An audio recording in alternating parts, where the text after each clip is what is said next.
And now, weighing in out of the blue corner, Josh the Pug Thompson. 100%. And on the other mic, he weighs in from the red corner, Big John McCarthy.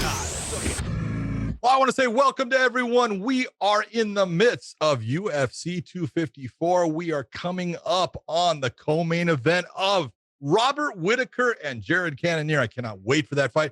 We've had some exceptional fights, especially the Kinney versus Wood. What an incredible fight, Josh. We will talk about that one later, but we've got Cannonier against Whittaker, and then the fight, Khabib against Justin Gaethje. I know that right now you're trembling in your little seat there because you're starting to get nervous. Your boy's about ready to come out. So we are going to give a little bit of the live way that when we watch fights, our reactions. Hopefully, if we get a couple questions from you, we can answer some of those. What's up, my man? Khabib time, baby. That's what's up. Time. Khabib time. Enjoy. Big John, we're live. Let's go. So there might be a little bit of a lag because John's in Tennessee, and he sometimes is a tiny bit of a lag between John and I. John, can you hear me? Yep. Yeah. See, there we go. Sometimes John, he like does what most women do. They tune me out when I talk. Oh, and so sometimes he just doesn't talk to me. But he's also very into the fight. So I'll just talk to the whole fight because, yeah, that's what I do. I just talk. Let's see. Who do we got? Dave, who do we got on this thing? If you guys look, we have a little bit while they're doing the introduction stuff. You guys want to pop us off some questions and stuff. John and I can, and podcast Dave here can read them off to us, our producer. And we can kind of go through the fight with you guys as we're going. Cannonier looks freaking phenomenal right now. I didn't know. I know maybe people are going to just crucify me for this. I didn't know that he was so big when he started in the UFC. He was a heavyweight. I did his first fight. He's fucking ripped, Dude, man. Ripped now. Not Ripped. even like if I had looked at him before, which I saw when I saw the footage of him, I'm like, I thought maybe there was two Cannoniers in the UFC, just one heavyweight and one. This is crazy. He looks phenomenal, and anyone that can do what he just did, like, is physically and just that's a lot of mental preparation right there. That's amazing. That's amazing, man. Dude, from Alaska. When he first came in, I think they called him the Alaskan Assassin. Yeah. And he was, he wasn't fat, but, he looked like a heavyweight. He had power then. Now he's 2 weight classes down. Yeah.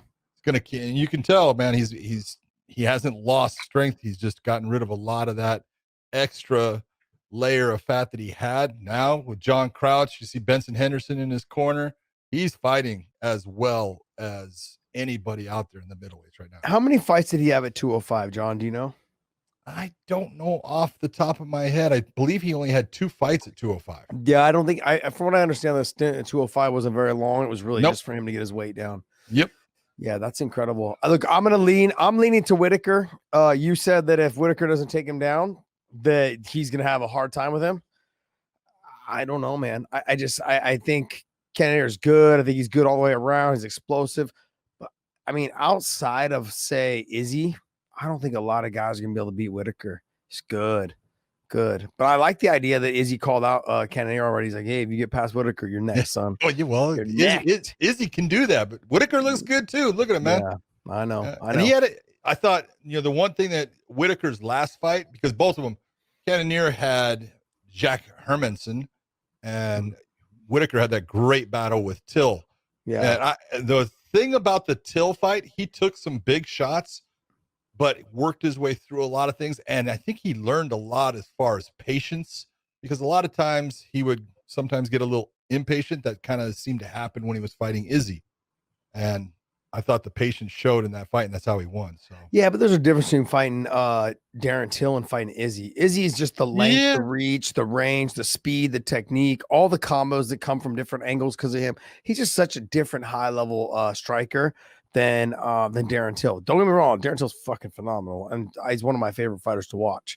But just overall, the technique is a lot different when they're you're trying to compare the two.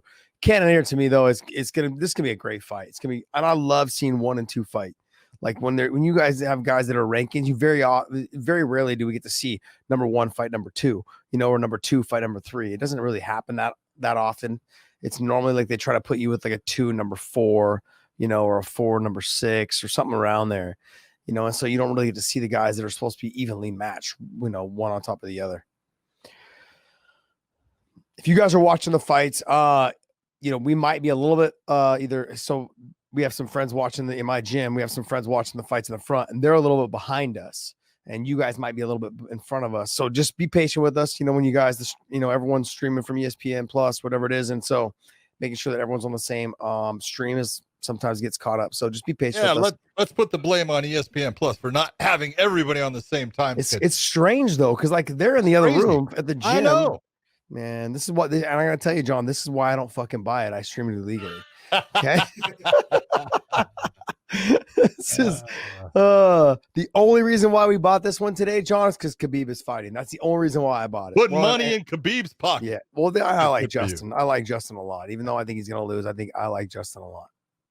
So I'm glad I could, And the other thing too is basically when you buy the pay-per-view for Justin and Khabib, you're helping Justin's parents retire. And I have no better reason not to buy it than that. Like hardworking families and parents. I mean, there's no better reason to buy it than to make sure that they can retire early. I love it. That's great.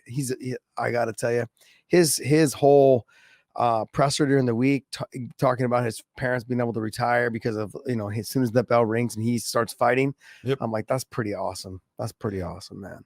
Notice all the difference with the officials in this. They had a problem, Josh. They had COVID, right? Last week is what you said? They had a cut man who did some stuff and didn't tell people, and then he created a problem for everyone.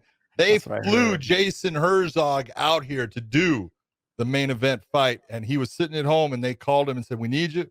And I know he jumped on. He went through all kinds of different freaking quarantines and stuff. So good job with Jason Herzog. He doesn't have to fight. He's got to show up and ref. Calm down, okay? Jeez, let's not put it like on the next level of like, oh man, he had so much on his mind. Not on his mind. He had to sit through quarantines. That will break anybody. Nice. That was a nice little lower leg kick there. Nice kick. You might be a little bit behind me. Little shake up by Whitaker there, saying, "Oh, yeah, that was nice. You took me off, then you fell on your own." This is good. Let's go, baby. Josh, someone said you're gonna get killed in the comments if Justin wins. It's okay. And here's the thing is that's the fight game and that's the way things go. And it's okay. There's a 50-50 in fighting. People act like, oh man, I had that, you had a 50% chance of being right and you had a 50% chance of being wrong. Yeah. So far I've actually followed one of John's bets today and I've actually lost that. So I'm not taking any more chances listening to John, by the way. I'm up right now, baby. Oh man. That was my first loss. Those of you guys that still want to bet on the Khabib fight, go to mybookie.ag or you can go to .com. Also, it'll take you back to AG. But if you use the promo code weighing in, you get that will double your money. So if you put $1,000 in, they'll give you another $1,000 for your betting line.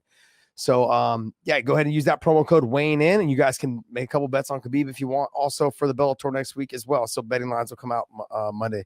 So mybookie.ag or mybookie.com. Go there, use promo code weighing in, and they'll double your money. Nice little check there by Whitaker. Boom, boom. Josh, are you wearing a cup right now? I always wear a cup, son. You should know that. Have you not seen all the nut shots that have been happening in this sport? Ooh, nice right by Whitaker. Oh. You see that? Yep.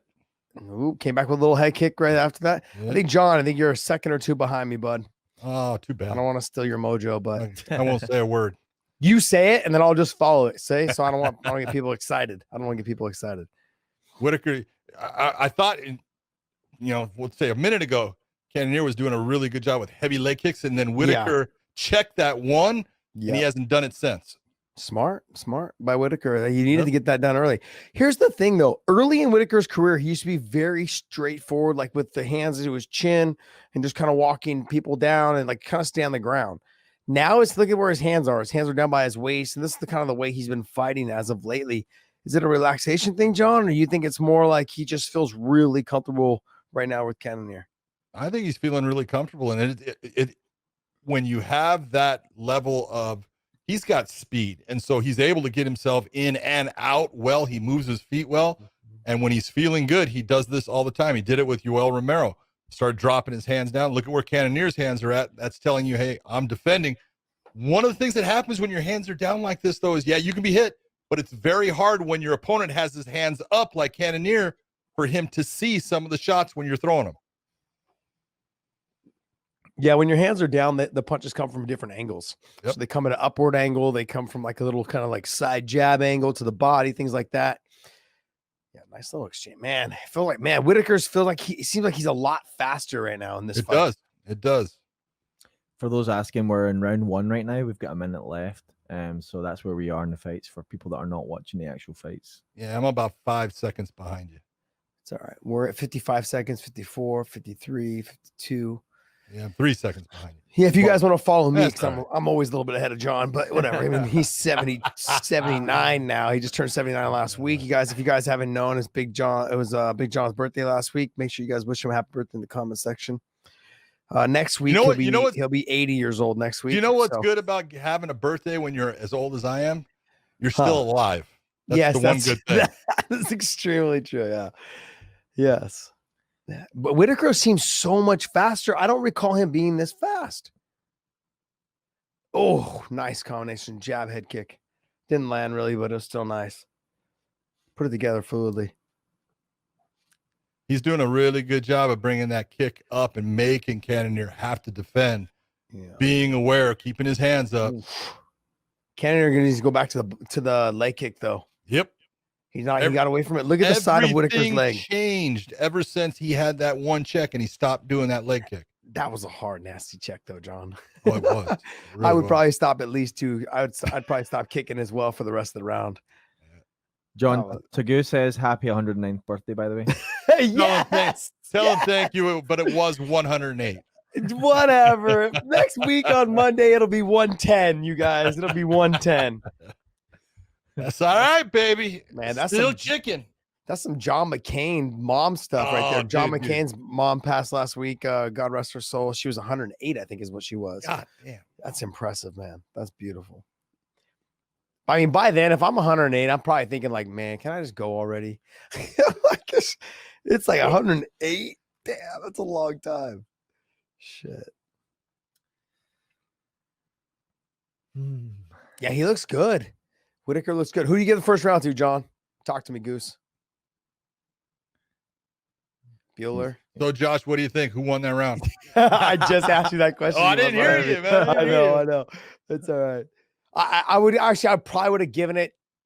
I probably would have given it to Whitaker. It had to. Slightly. Definitely Whitaker's round. I could see it being the other way, though, too, because Cannonier did really good stuff in the beginning of the round. Yeah, so but everything that ends up, some of the big shots that were landed, and especially when the round turns on you that way and you're the guy receiving at the end, kind of lasts with the judge. Yeah, the last 2 minutes is where Whitaker started taking over, and that's kind of, like you said, the lasting impression of the judges. Yep.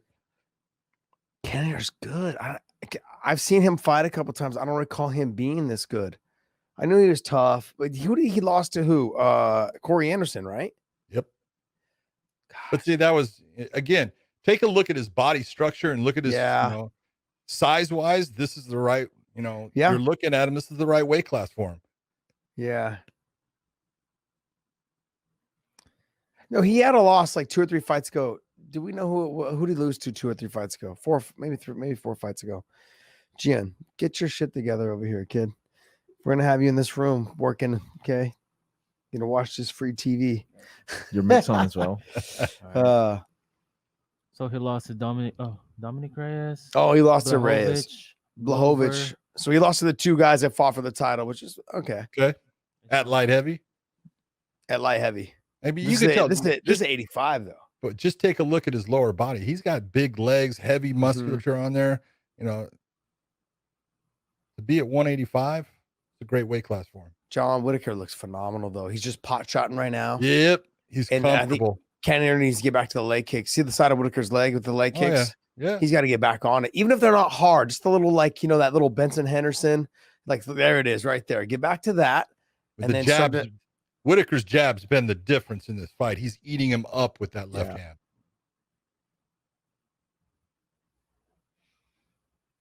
That's exactly what Cannonier does, man. He's got to counter that jab. Don't let him just pot shot you. Whitaker's jumping in also with that straight right. That's kind of throwing him off. He doesn't know if it's a jab or the right hand that's coming. There's the jab. Let's see if he lunges in now with the right hand. He's back on the leg kicks a little bit. There you go. Make him think. That slows the jab down too, because like you're like, okay, throw the jab or take a leg kick. Which one's more important? Nice little overhand right there by Cannonier. Yep. John's like 6 seconds later. I'm still behind. I know. Saying it, and I'm like, okay, I'm waiting for it now. There it is. There it is.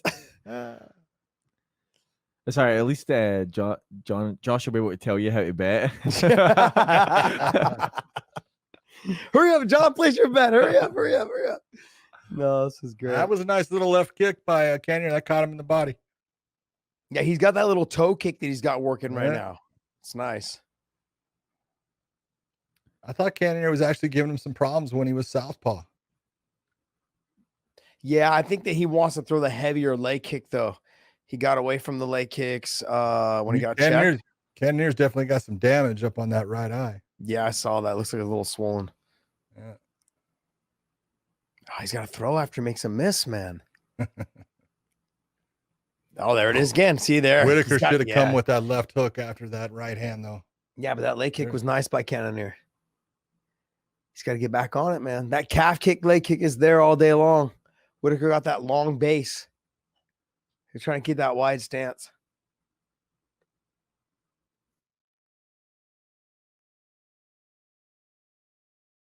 Oh, up. I just want to see a good fight. I mean, I like both guys. Whoa, that was sneaky. That was some Josh Thompson, Eves Edward bullshit right there. It was close. I don't like to bring that shit up, but hey, you got to give credit, a little bit credit due. Shout out to my boy Eves. Oh, man. I think I'll just throw a spinning back fist here. Yeah, but those leg kicks are good. That's solid, man. There's the back. He's back on it. See, now Cannonier's coming on in the last part of this round. Well, what it is that when he went from southpaw to this, I felt like maybe that leg kick when he checked that, he switched stance. Ooh, straight right. By Whitaker. Nice work. Gosh, man, I would love to do this. It's a good podcast, Dave. It's a good fight. Smash this guy. This is a great fight. Both guys going after it. Both guys really freaking doing good work overall. I like that little push. God, that was a nice combination by Whitaker. It was a nice combination by him, and then Cannonier came back with that push kick to the face. I don't know if it landed, but it looked close. That was a good fight. I'd give that round to Cannonier, though. Slightly, though. I could see it going the other way. I'm not. Yeah, it could definitely go the other way. Yeah, I could. I was whoa. Is that what you're saying? It really depends.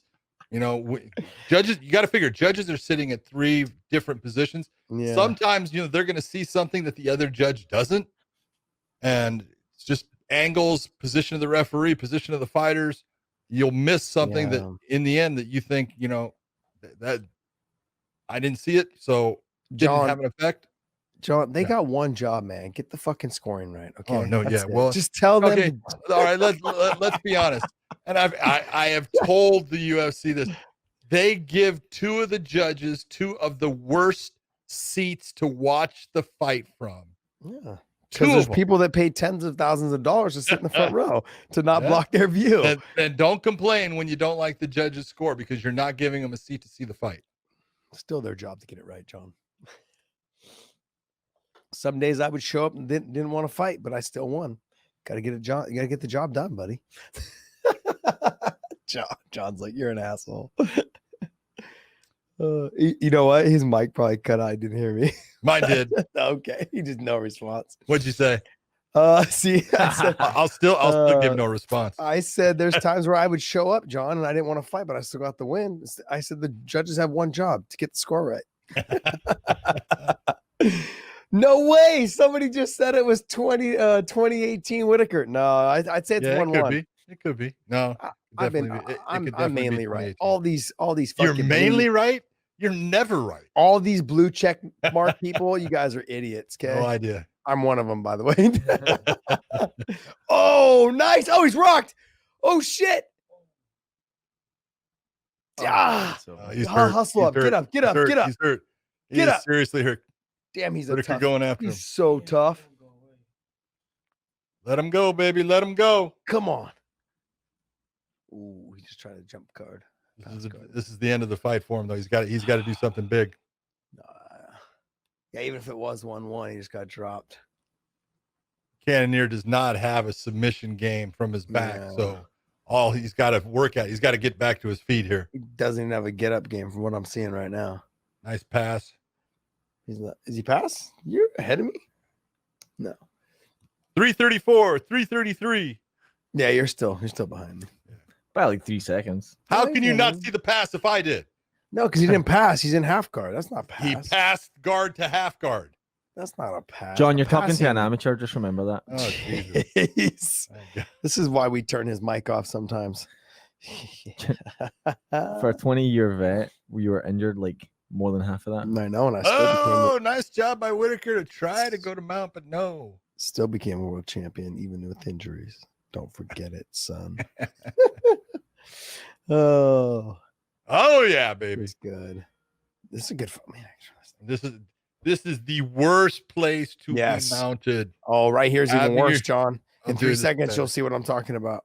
Oh, He's cut too. He's got some. oh, you had the leg. What are you doing? Letting him slip it back out. You had the arm. No. God Oh. damn. Oh, he's got the ankle lock. He got the ankle lock on him. I mean, I know Whitaker's probably got tough ankles, but And get up, there's get up, get up, get up. serious Oh, he's up, he's up, he's up. Now make your space. Ooh. Oh, he's got him back to his turned. feet, baby. What an animal. Back to his feet. Good reversal. This guy's, man, he's a stud. He's just a gamer. Next No time he quit. fights, just take my money. Just take my money. This guy, man, it's so good to see. Heavyweight Head 205. position, now. Robert. This is awesome. Robert, head position. What are you doing? What is Whitaker doing, allowing him to control his head like that? He's looking at the clock. 2 minutes. I All I know gotta do he's is survive tired, 2 man. minutes. He's like 2 minutes, and I win this fight. Oh, he definitely wins the fight. Unless Cannonier drops him. Yeah, well, hey, that's what he's got to do coming back. Yeah. Oh, he just He's tried right been there. Head dropped. kick. Head kick. Boom. Boom. Come on. Yeah, you can't let Whitaker get his win back, man. You got to push, get through there. When guys start bouncing around, like, so if you're at home watching fights and you see exchange like where they just Shaking went it through the out. last, and he's shaking it out, he's bouncing around, it's because he's tired. His muscles feel Habanero. heavy.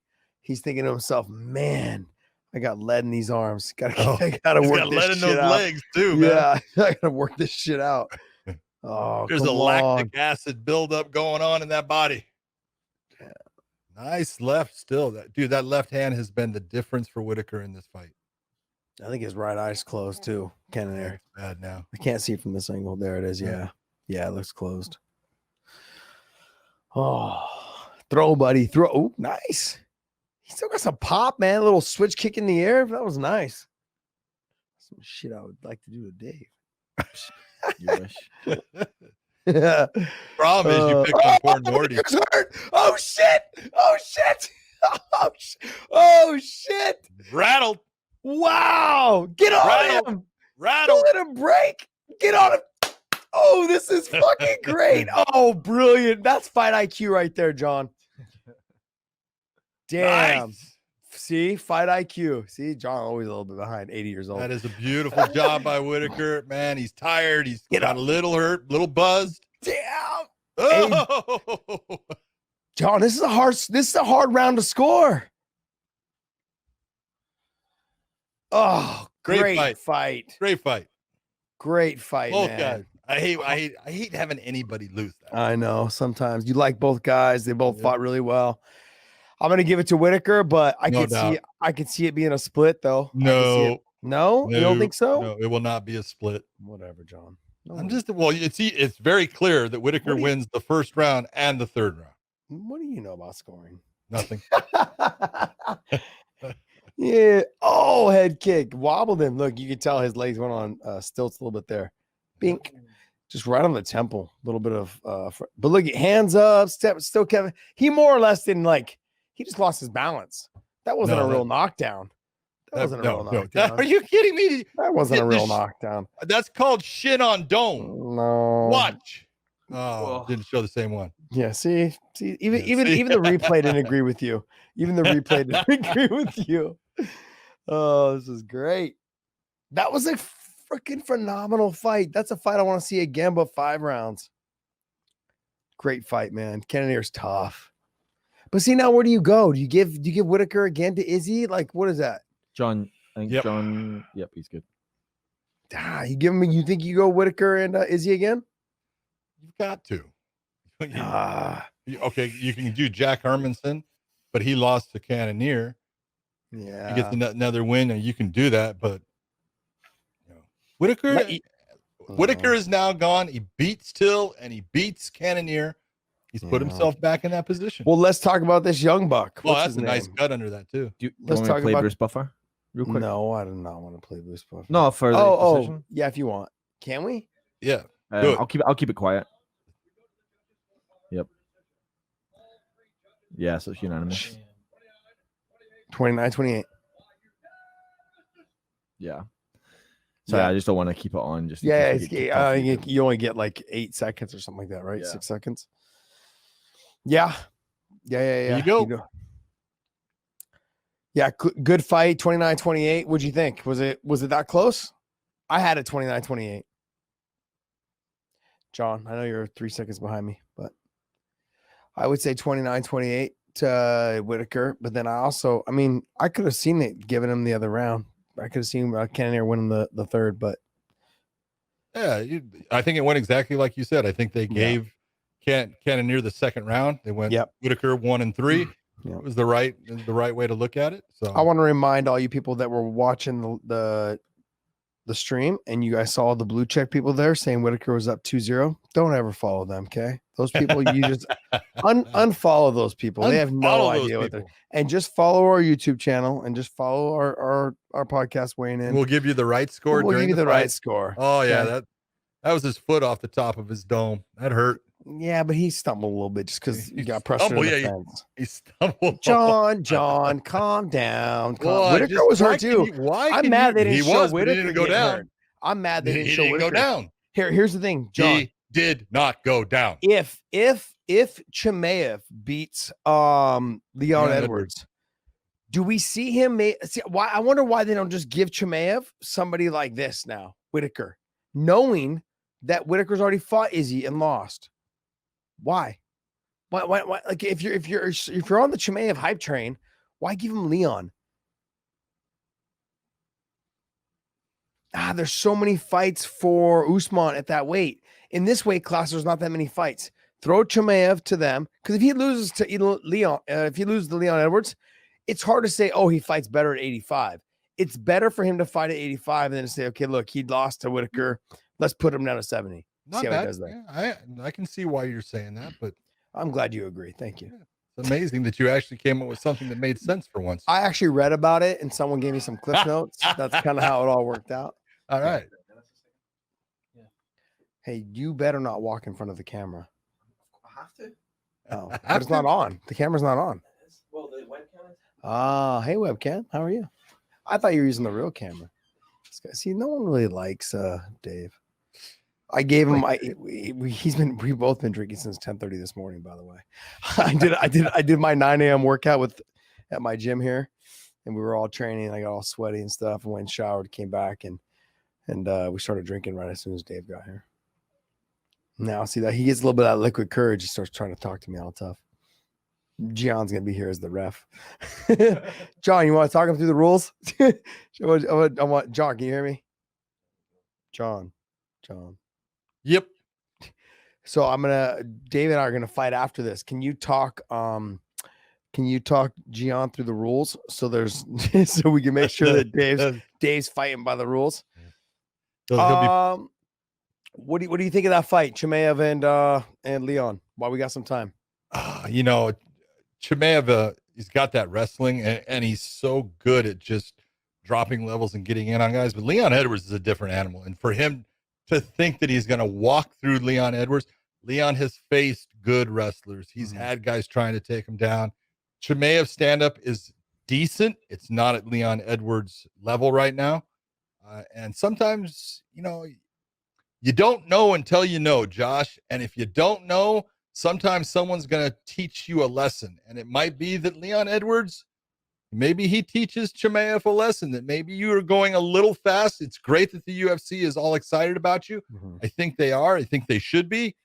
But when they took that ranking away from Leon Edwards, and you can say, it's real simple. Leon Edwards is offered the Chimaev fight. He goes, "Why am I going to take a fight against a guy that's not even ranked when I'm ranked number 3?"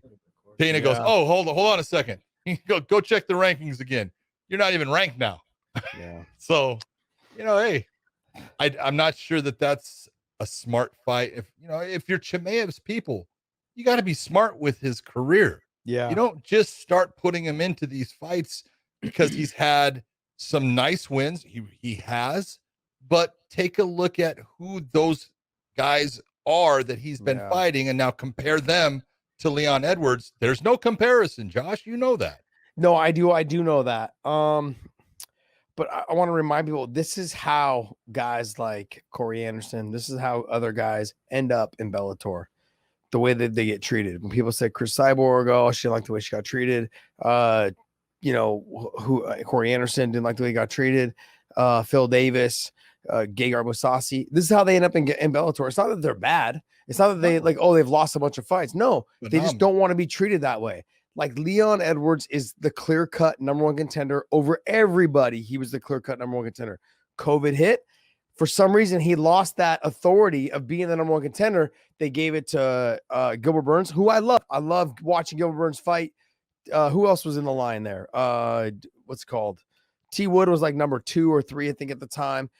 They just started losing guys. And Leon stayed the same, but then he kept dropping as well. They just kept doing that to him, never giving him a guy in the top echelon of guys. Well, when he was supposed to fight Wood, and that didn't happen. He had the little scuff up with Masvidal in the back. You could look and you said you could have put that fight together. That would have been a really good fight. Yeah, but I would imagine Masvidal said, "Why? Why would I fight that guy when I'm getting paid all of this money? I've been getting paid all this money. If he hangs out long enough, he still could probably get that Nick Diaz return fight." And I think that's kind of what Masvidal's waiting for. Masvidal's smart. He's all about making money. Yeah, he's not worried about belts. He's waiting for the return. He's waiting for a rematch with Usman with the full camp, or he's waiting for the Nick Diaz fight. I can't think of another fight that he would be waiting for. Colby, I could see maybe the Colby fight, only because he knows that'll do good numbers and he'll make a killing. So I think that's why he would probably do that fight. Those are the only 3 fights I think he's interested in. Leon Edwards does not, I think, make any sense to him. Financially, it doesn't make any sense. Leon, though, fighting all the other guys, it doesn't make sense for him either unless the title shot. And out of all the fights they've had at Yaz Island, he's never been on one of those cards. Apparently he's turning them down, though. How are you turning down fights? Like I don't know who would you turn down, though? Why aren't you fighting Colby Covington? Why aren't you fighting Leon? Why aren't you fighting not Leon? Why aren't you fighting Maz? Why aren't you fighting whoever's in front of you? Chimaev is. I understand not taking Chimaev, but if they offered you or asked you if you wanted to fight Colby, I'd be like, yo, sign me up. Like the speed, the precision of his striking, Leon's striking is fucking good. Now, do I think he can stop Colby's takedown? Possibly not, but for a while, I think he could. And I think the submission threat is there as well. The real question with Leon against Colby is, can Colby create that same pressure throughout the fight that wears Leon down, where Colby's able to get the takedowns and able to do damage without Leon being able to be anything as far as a submission threat? Yeah. Dave, do we have any comments there that people want to talk about? Someone wants to know the betting odds for you versus me, but I'm only taking that fight if Big John refs it. You versus me? Let's do it. We would say, what is it, like 188 to 1? I think I'd be favored by. We might get all the way to 200. What do you think, John? I'm probably a minus 200 on a minus 200. Like minus 200 is all. Oh, sorry, 2,000. 2,000 minus 2,000. Yeah, I was thinking 2 to 1. I was thinking like 2 to 1. I was like 20,000. Okay, I'm on minus probably 20,000, maybe, like John said. Josh can't even count. Dave, I'm not putting you down, Dave. Yeah, you are. Yeah, in this one. I'm just being one of you's a tech guy. One's a tech guy. One was a fighter. He's not a fighter now, but those skills stay. You know what's They may funny? not be as good. Hey, we've got no, just before you feel like you're the only one.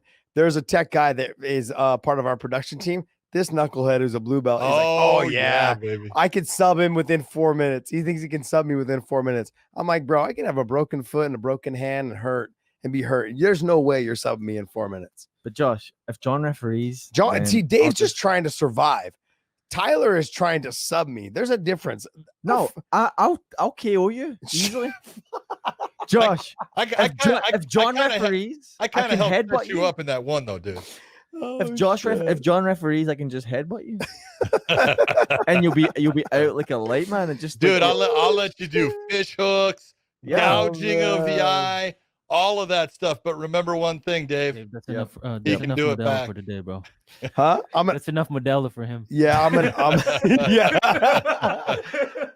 gonna fucking, bro. If I get your back, Someone called Chris in the comments is a guy I know, who I went to Vegas with. He said, "Ask Dave about our fight in Vegas." oh jeez. I actually choked him out in Vegas in a hotel room. So. Did he fall and you like try to wake him up by choking him? Is that what happened? Because I know, like it's so funny when you watch guys that don't know how to grapple at all, and they're still trying to finish the choke like this, but their arm is in front of your face. Hold on, I'm not going there. It's so funny. He like gets behind, he gets under your neck and he like grabs his own bicep, but it's only his fingers. And then he puts his hand like this next to your ear, and you're like, okay, when are you gonna start choking me? He's like, I got it. I'm like, no, you don't, buddy. You got a long ways to go. Everyone in the comments has got me picking me over you. So. Okay, you know what? Let's put those odds on MyBookie. We'll take that. If you guys haven't bet yet, go to mybookie.ag, mybookie.com. We'll also go to the same location.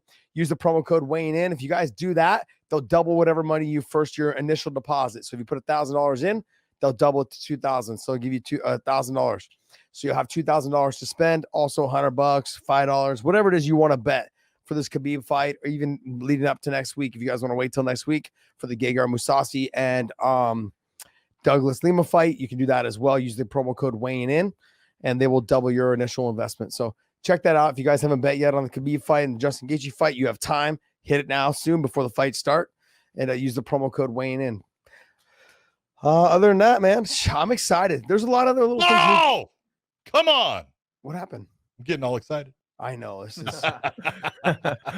People have been asking me what round do they think Khabib will win? Stand-up has gotten so much better. Yeah, Gaethje is just a freaking monster as far as coming forward, pressure. He's not really.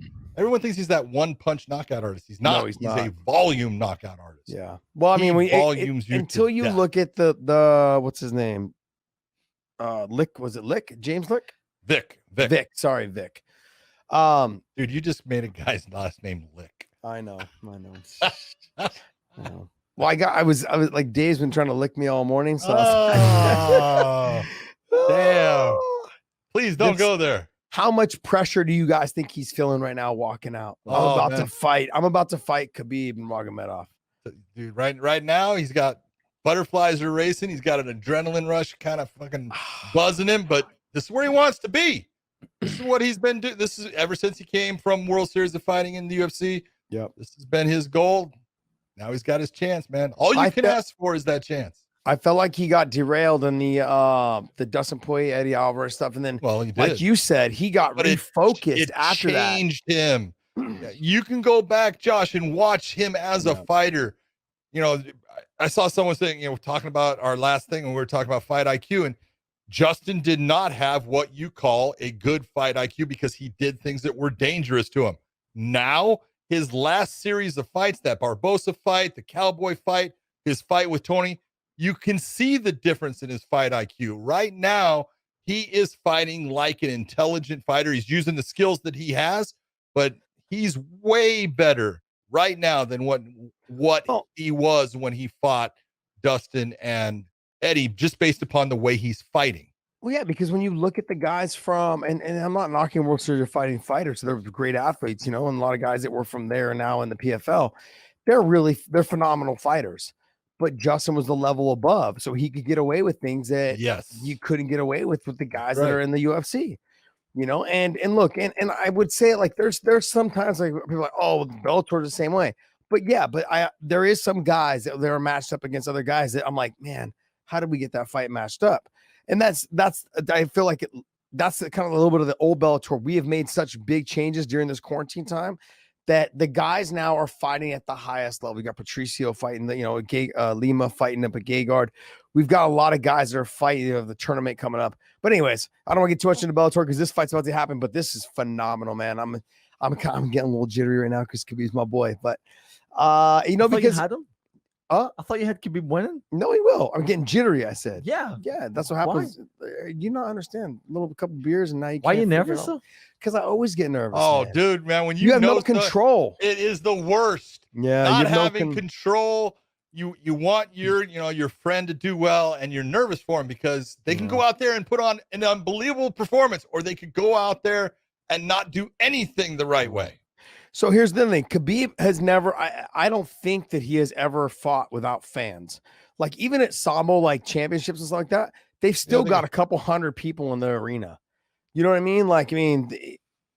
I don't know, but look, I've talked with him a bunch of times in terms of he had 250 Sambo fights before he even fought his first pro MMA fight, which if you guys follow Russian Sambo, it's basically MMA with a gi top on, and every once in a while. Chael Sonnen says there's no such thing as Sambo. It's a made-up sport. And if you talk to Chael, he just got off the phone with Khabib a second ago, right before he walked out, and he's going to have his podcast and talk about it too, about how they talked about, what the game plan was.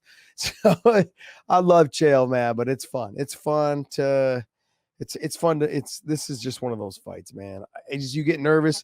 Gaethje can turn the lights out at any moment, at any time. And like you said, he doesn't have one crunch, but he does have power. And so when he does touch you once, he may not get you out of there the one time, but if he touches you 2 and 3, it's for sure you're done. Yep. You're done. Yep. A couple of guys have dropped under one. I get it. But if you go back and watch the Michael Johnson fight, most of them, he hit him with a barrage of punches. He hit him with the knee that came up the middle that actually really did do the damage. So there's a lot of little things. And uppercuts. Yeah, I get a little concerned. A couple of the guys weren't able to make the card tonight. A couple of the guys, like Little Umar got staph, so he got pushed, I think, out to November something. Islam is not there anymore as well, so they got pushed. They're in Vegas now. They left the day as soon as they found out their fights were pushed out. They left. Islam has always been in Khabib's corner, so that kind of scares me a little bit. It's the normal guys though as well. There's still his guys that help translate. With Javi, Islam's not there, and of course his father's not there.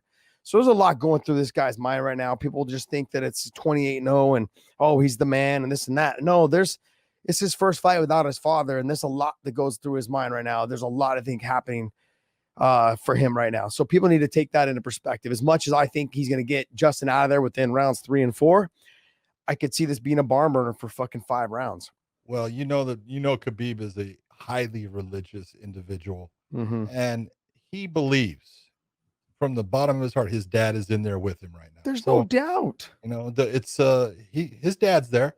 Yeah, I know. It's tough, man. It's tough. Yeah, I lost my dad 10 days before I fought Dwayne Ludwig, and it was it's just, well, I think for me it was a reality of that my dad, he loved what I was doing. He's like, wow, this. He's like, he never really was involved. Like he wasn't involved in my training and any of that stuff. But the fact that he was, it's one of those things. He just knew, like, I love doing it. And then when you fight, when you have during that time, that little segment of those 10 days, when we laid him to rest and all this other stuff, there's a lot that goes on in your mind. And it just knowing that, hey, I could have pulled out. Coker had called me and said, hey, you can pull out of this fight. Don't worry about it. It's not a big deal. I said, no. I said, like when you think about it, this is what your dad would have wanted. My dad loved watching me fight. That's it. I think the same thing with Khabib. His dad was this part of his life. This is his life. You go out and you do him honor, man. You give it everything you have. That's all you can. The only thing that you are in control of is going out and giving as much as you have. You're always in control of that. Is this guy a good referee? He's outstanding. Herzog, you think he's good? Jason is outstanding. And there's reasons why. First off, it is not about Jason. Jason only cares about doing what's right for the fighters. He cares about, making the right call. And Jason is exactly what you want as a referee. Yeah. I love him.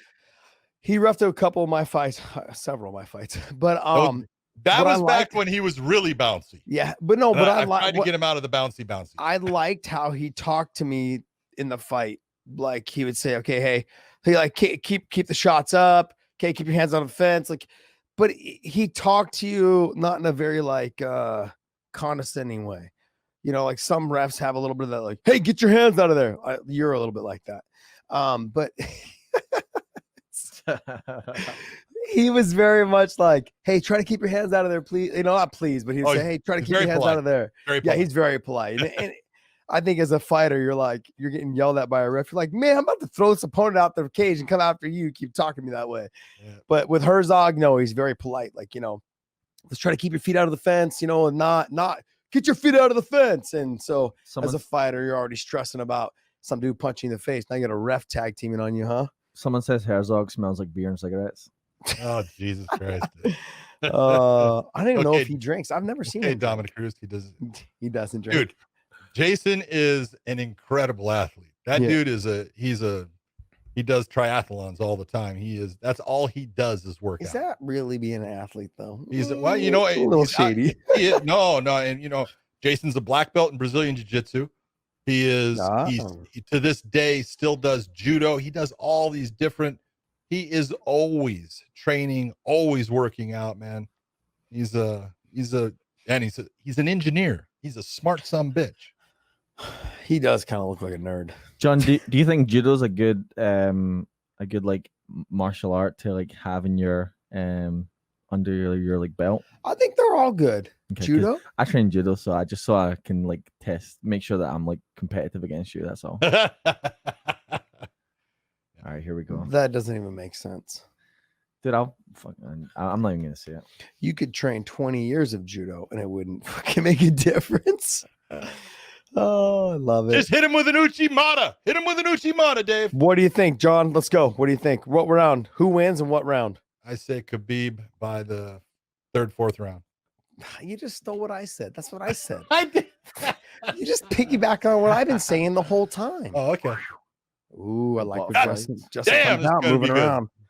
Shit, I'm nervous, man. Look at it. He's already got a low stance. Low stance is not good because that's saying he's changing who he is. My fucking heartbeat is going 1,000 miles a minute. Right Love now. it. Damn. Look, LL Cool J. It's time. I don't know about the whole "it's time" thing. You got to let it go. Ooh, all right, guys. If we're quiet during this, because it's like this to me is pretty intense. This is like, Gaethje really giving a whole lot of space as far as every time you watch Khabib take that step forward, look at him maintain that distance. I think Khabib's going to shoot a low level like ankle, and if he doesn't get it, he doesn't get it. You end up right where you're at, but he's going to make Justin think about it, like he did with Connor. Like he didn't really shoot a single leg; he shot an ankle. No, pick. he shot an ankle pick. Yeah, that is like the Renegade Tour Tony. I know. James Tony fight. And I told him, I said, only you would pull out a freaking ankle pick with no shoes because normally you got the shoe to be able to hold on to as you're grabbing. I go, but against a guy that would have no idea what that was, anyways. Great call. Don't get in. I get nervous. Hey, don't get in these exchanges. See, this is the fighter. As a fighter, you see this coming, and when you're in there, he's got to get into those exchanges. But as you're sitting on the outside of the cage, you're like, it's happening so fast. What's going on? Oh no! The comments want you guys to give more of a play-by-play as well. So you guys are killing me right now. It's hard. John, give play-by-play. Okay, I said he was going to shoot a takedown in the first minute and a half. I was wrong. Damn. Oh. He's waiting for those leg kicks. I think that's good though by Justin. Justin got on the leg kicks. There it is. Yep. Ooh, he didn't finish. Ooh. There's a lot of work right there though. That's a lot of work. No, that's hard work by Justin. And that's a ton. That's a ton of work inside that clinch area. It is. You see, and he's missing 2 on those shots. That's a lot of energy. You saw Justin take a big deep breath too. Yep. He took a step back, and now this is where you want me. He's got an adrenaline dump. Yep. And now Khabib needs to get into the wrestling position there. There's those kicks, though. That was good, though, by Justin with the leg kicks. As much as I don't want to see him do that, No, okay, those are good for him. Khabib needs to stay composed also. I am so pissed that you're like 3 seconds ahead of me. Yeah, I know but I'm always 3 seconds ahead. I'm younger. Oh, dude, you're never.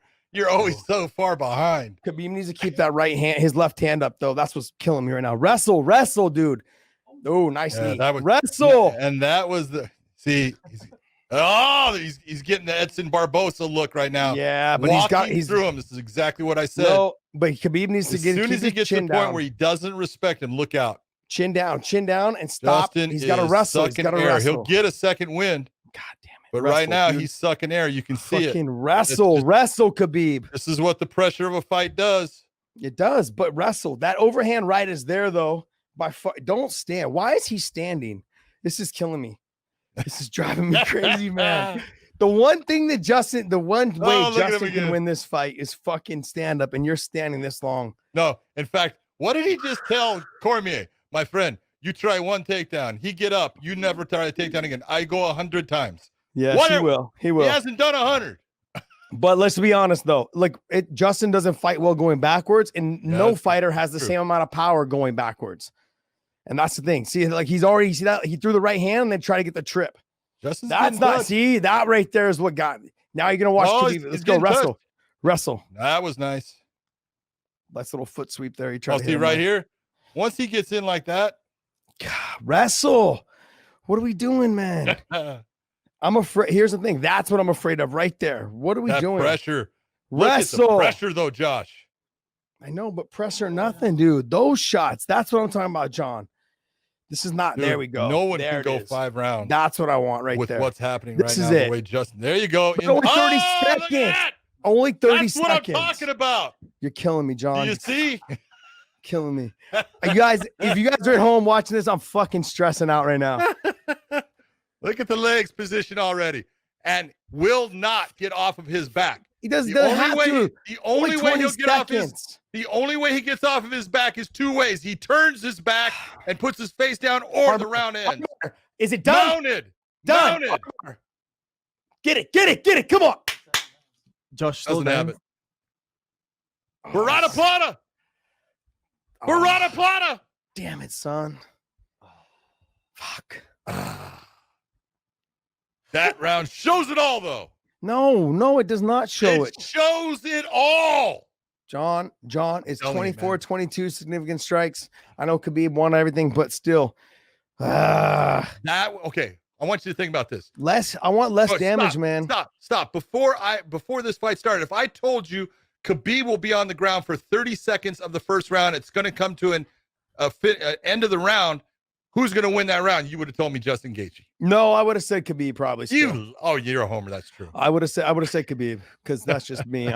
Whatever. Call me a homer, but I am. No, I don't want to see that much stand up. I want to see more of what he did. I like the pressure he was doing. I like all that. But look, in some of these exchanges, see his hands are down. Right there, he got clipped. That pushed him backwards. And we've talked about. But he had just clipped Gaethje. I know, but that was an easy takedown. He needs to get on to that easy takedown. He shot that takedown from 10 feet away and still got it. Jesus, man. This is when Justin's dangerous, though. Look at the diaphragm difference. Look at the difference in the diaphragms. Khabib's fucking ripped, man. Jesus. Are you jealous?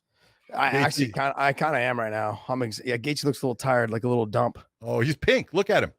Yeah, he's hot right now. He's pink normally, isn't he? A ginger? Blood is just flowing into his arm stuff. He's burning a lot of energy, man. Don't stand. Just take him down. Make me feel good about this.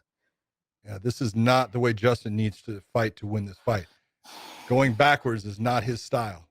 But not many people go forward on Khabib. Let's be real. I agree with you but if you're going to beat him, that's one of the things that you have to initiate. You have to make him go backwards. No, but here's the thing, though. Like Justin always has the power, and when you just throw recklessly, you have the power. You have the power to land those combinations. Nice, and that scares me, and that's what scares me. I want to see him wrestle. Why is he not fucking wrestling? God, John, I'm stressing the fuck out there. See right there. Don't tell me he can't take Justin Gaethje down. Everyone at home. What did I tell you? Everybody told me that. He could take the. He could stop. No, please, already to mount. It's going to be right here to triangle. Armbar. Justin is not a submission guy, man. No, but Khabib is, and I've told people how good I know. he is. I can't believe he actually went to his He's back with tapping, it. tapping, That's done. Herzog missed it 3 times. Dude, is that? He's out. He's out. Say goodbye. Thank you very much. I said round 3 and 4, but again, that's my boy. Very nice. Get the takedown. Get it done. Very nice. What did I tell you? Let's go, buddy. Come on, was I right? Well, I'm proud for but him. It actually the pace of it was a lot more than I thought Justin would be pushing out on, and so great performance. Look at man. I know. That's awesome. Heart's broken, man. Yep. I know it's the win, but it's not enough. He'd give up all 29 wins to have his father there. This is where I tell you, man. There's one thing I learned. Look at this. Look at this. I learned. John, I know you're a couple seconds behind, but look at this.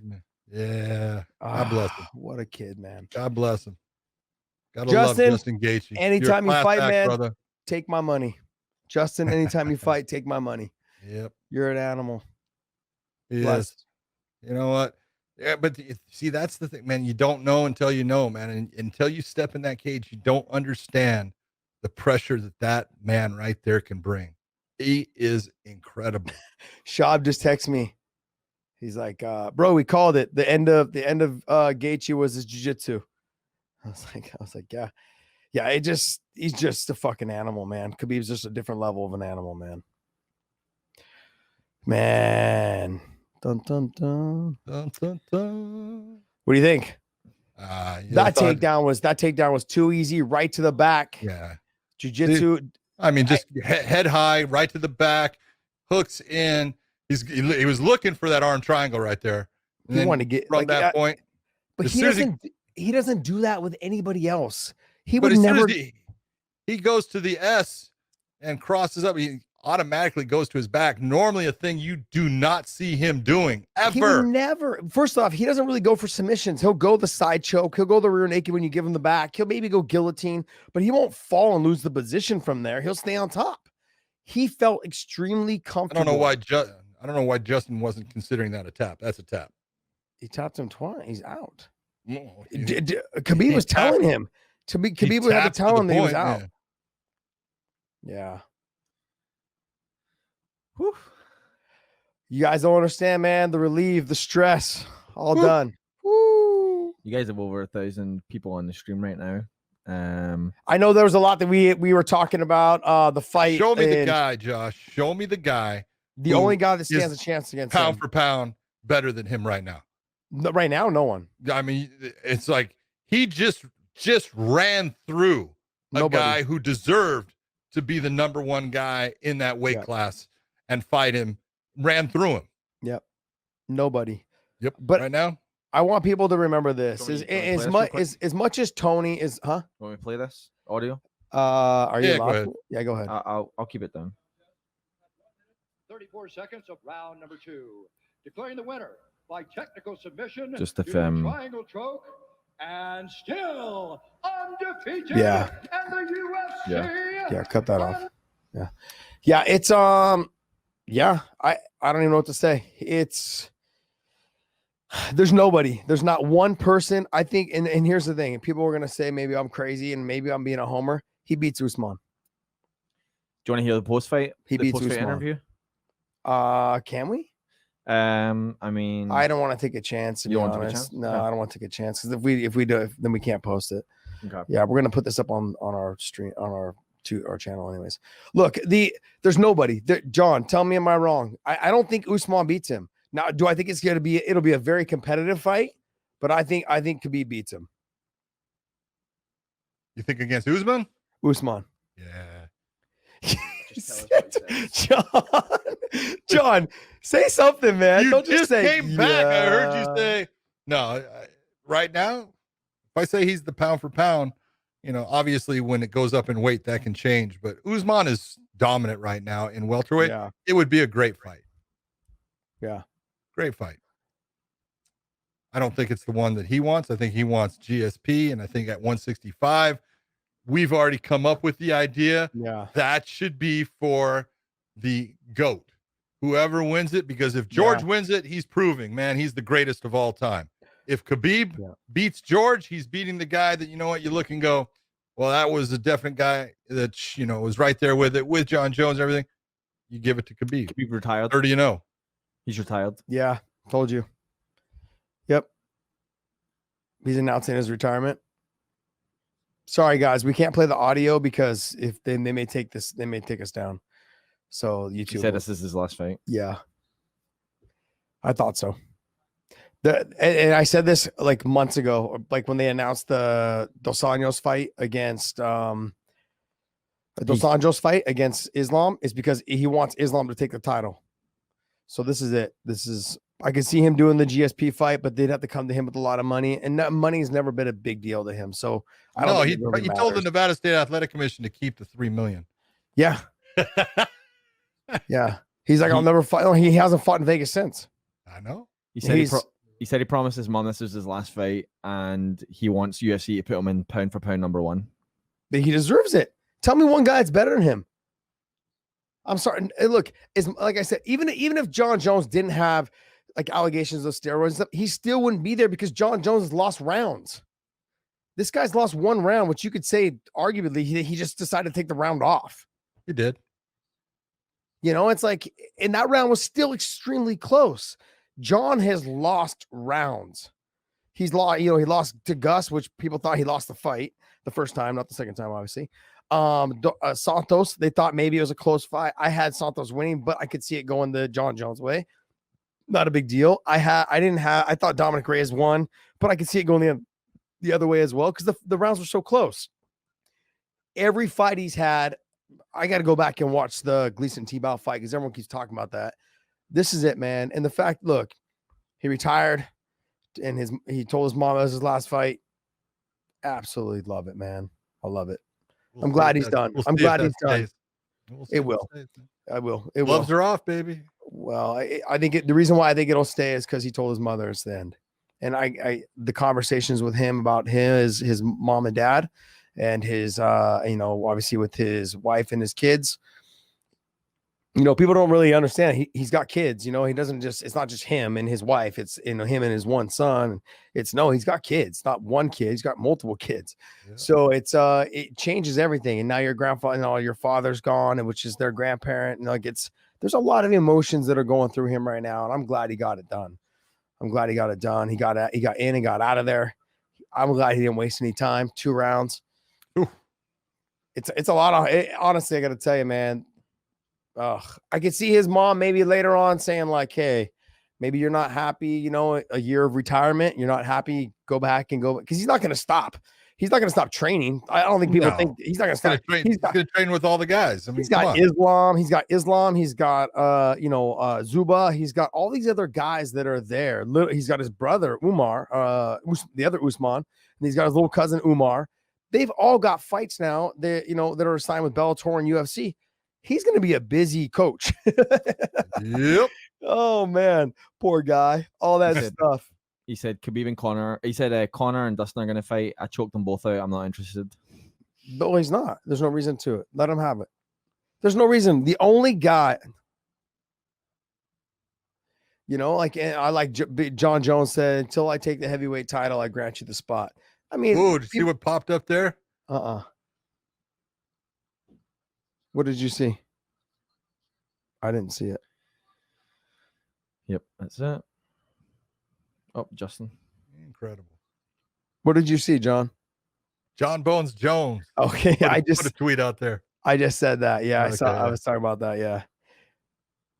I was saying like he said like, until I win the heavyweight title, I'll grant you the spot. Yeah. Well, he's not granting anything. But here's the thing though, is I know I always rag on John because of his history in the past and stuff. That's pretty cool though. He put it out there like, hey, yeah, absolutely. I think it's good. A class act, man. That was a good thing. I don't know. Where does Justin go from here?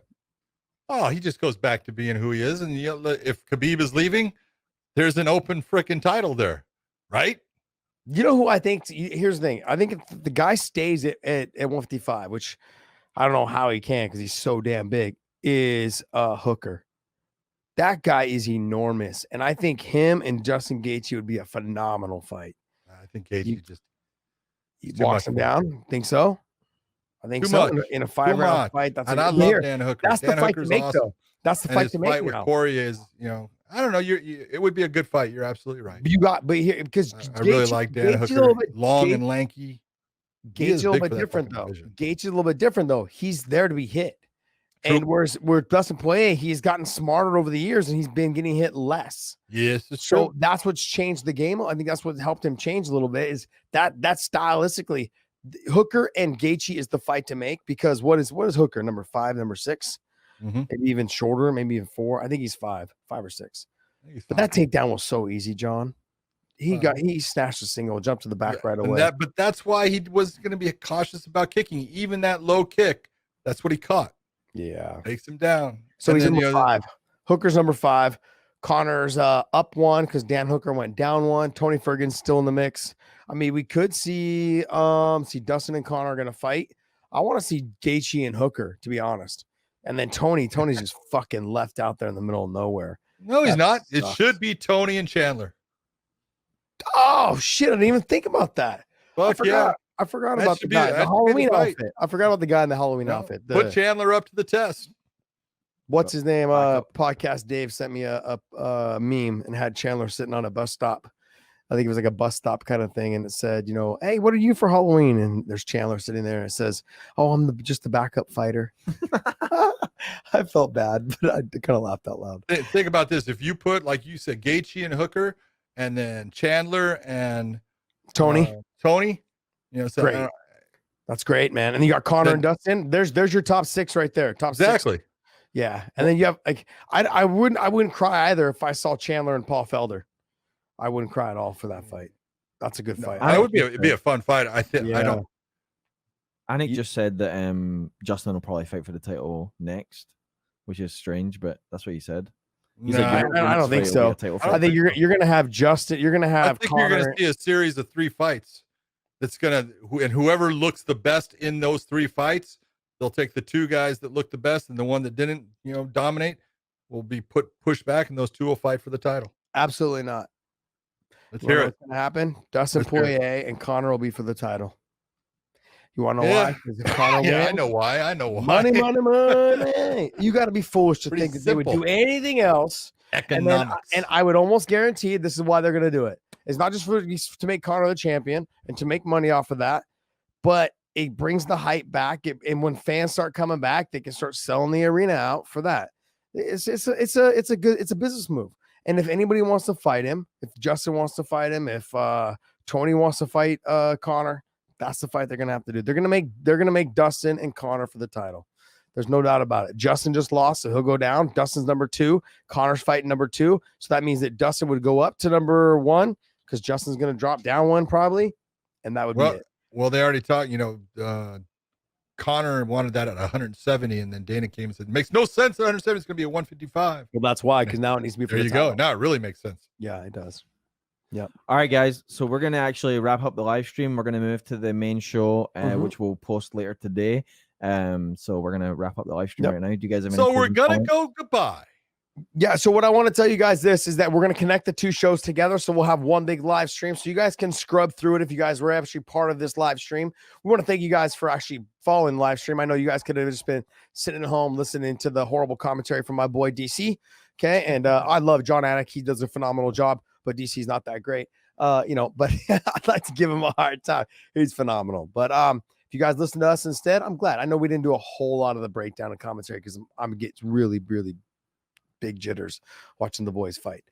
All right, guys. Well, hey, we're gonna wrap this up. We're gonna head over. Remember, if you guys didn't do your betting on mybookie.com or mybookie.ag, type in the promo code weighing in for next week's fights as well. And you guys hit up anything. They do all sports. They do horse races. They even do the election actually is on there as well to see who would win there. That's pretty funny. I was actually going through that and I saw it. But yeah, so go ahead and use the promo code weighing in and they'll double your investment. Your first deposit, they will double. Your very first one only up to $1,000. You put $1,000 in, they'll give you I'll give you another 1,000. So you have $2,000 to spend. Oh, we are back again after UFC 254. So whether it is good morning to you, good afternoon, or good evening, That was a really good show. And Josh can now stop sweating, stop feeling the pressure. He was worried that people were going to be able to attack him and his homer position with Khabib, but that homer position showed that, you know what, it was the right way to look at it. It was a good fight. I thought, Justin came out, pressure killed him as far as him not being able to get the nerves out. You could see the adrenaline. He was throwing huge shots, missing a lot of them. Khabib was trying to give you a heart attack by going forward in the stand-up and not wrestling for quite a while in the first round. But welcome to everyone. This is the Weighing In Podcast, and we are here to talk about what was a really good night of fights. You mean good morning of fights? Good afternoon for you. Good morning for me. Good evening for them. There you go. That's why I said it. Hey, like I said, it's 5 o'clock somewhere, baby. It's time for a drink. I've been drinking since 10:30 this morning. I haven't drank at all. Right after the workout, I started drinking with podcast Dave here. It's the only way I can stand him, to be honest. I get him drinking. I can finally put up with him. Anyways, hey, look. Dave, booze him up and then whip his ass. Yeah, that won't happen. It's so funny because Josh looks the same on beer as he does any other time. Yeah, I probably sound the same too, to be honest. Yeah. I'm a little bit more vibrant, I think, when I drink a couple beers. Look, I don't want to say it, but I'm going to say it anyways. It's not very often that I'm wrong. And this time I was right. Stop. You guys, I just got to toot my own horn as always, Kay. Yeah. Pat myself on the back and just you've had a hard time doing that your whole life. Woo. This shit is just easy when I'm playing with other people's money, baby. Look, Khabib is that, I'm telling you guys right now, Khabib is that damn good. And as many people as want to call me homers, and I'm okay with it, and I'll continue to be that way, he's fucking good. And you guys, honestly, and I can say it all day long, and you guys will never know because he may never fight again. It sounds like he's retired and he will walk away. He told his mother this is it. I guess apparently he told his mom this is his last fight. You guys will never see the tools that he has in his box. The different types of foot sweeps, the different types of hip tosses, the different types of all the elevations, different types of wrestling. You guys are missing out. If you guys get an opportunity, go back and watch. There's countless numbers of his sambo matches when he was a kid, like 14, 15, 16 years old. Countless of them. But I got to tell you, you see some of the tricks of the stuff that he does out of there. It's phenomenal. So if you guys get a chance to go back and watch those on YouTube and take a look, those are the type of things that I'm talking about. That sure, the gi comes into play, the gi top does, and that, but I've seen him hit it on high class, top level national champs, All-Americans, high school state champs, whatever it is. I've seen him hit it on them. They play around with some of the best guys in the world, in the best guys in the US in wrestling. The way that their style is just different. Russian style of wrestling is different than American style. Now, I'm not talking freestyle and Olympic caliber. They're all the same. But when you get to that, they're not all the same. I shouldn't say that either. They're not all the same.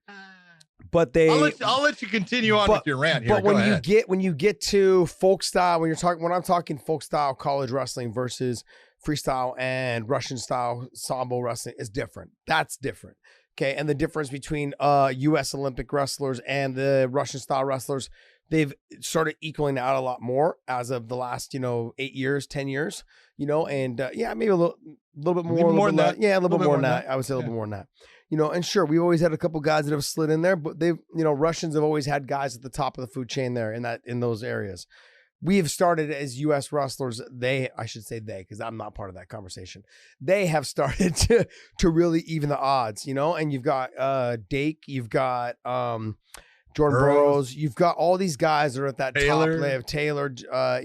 You've got all these guys that are at that top echelon of guys, and it's amazing, man. And I'm glad that they are there. But we're talking about guys in MMA, that level of wrestling. If it was that level of wrestling, Olympic style wrestling, they probably wouldn't be fighting MMA right now. DC did it after his career, is trying to make the Olympic team and being in the Olympics and all that stuff. He had been there and kind of done that thing. That's different than what you see from Khabib and Justin. The level of wrestling is completely different, and so I don't want to take anything away from Justin. Came out. Laid it on the line, did the best he could. And we've seen this countless times, John, with whoever steps in the cage with Khabib. It doesn't matter what your game plan is. And they all think they can beat him until they get taken down and it's over. It's done. And they all have that belief until the first round is over. And the belief is no longer there after that. Now it's become survival. It really does. Absolutely. You said the exact word that I would have used. It becomes survival, because I was in there too many times with him and saw what occurred, and guys believing that, hey, when I throw this jab or this jab cross combo and it hits him, it's going to rock him back, and I'm going to take the center of the cage, and I'm going to be able to press him back. And he walks through everything they throw. They can't stop the pressure that's coming forward. He did that with Michael Johnson when I was in there, after Michael Johnson hurt him, because he did hurt him. He hit him with a good shot that, you saw it wobble him, and Khabib does have a good chin. But from that point on, it was just complete domination. And that was the one thing that I've always looked at. You're looking at a fighter that every time that he fought, for the most part, you can say he dominated other really good fighters in almost every round that he was in the cage. And that just shows that he's sitting at a different level. He's just that guy that this is taking nothing away from Justin Gaethje. Justin is an incredible fighter, someone that I will watch for the rest of his career, because he is the human highlight reel. He's fun to watch. He comes to fight. He never backs down. He didn't back down in this fight, but he showed that, he's not quite at that level that Khabib is at. And it's taking nothing away from him. There has been nobody that has been at the level of Khabib. He's 29-0. He is pound for pound the very best MMA fighter there is in the world. Yeah, there's nobody else. There's nobody else. Well, there's other guys, but right now, he's the best. Even when there was guys earlier. He's never lost, Josh. Yeah, and I understand that. Freaking phenomenal. But even in the hardest, hands down, the hardest weight class in the world that's ever existed, by the way, I want to just... Oh, Jesus, here we go.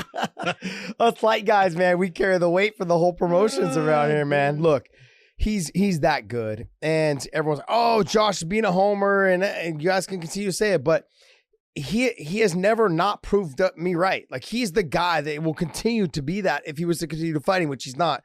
But he's that good, and you guys haven't even seen a fraction of what he has to offer. Okay, he's so good. He's got way more to offer. It's not his time right now. He's ready to step aside. He's ready to help his team grow. And there's a lot of things I think mentally. There's a lot of things that. He's got a beautiful family. He's got his wife and his kids, and then he's got, his mother right now is, by herself, and so there's a lot going on in his family.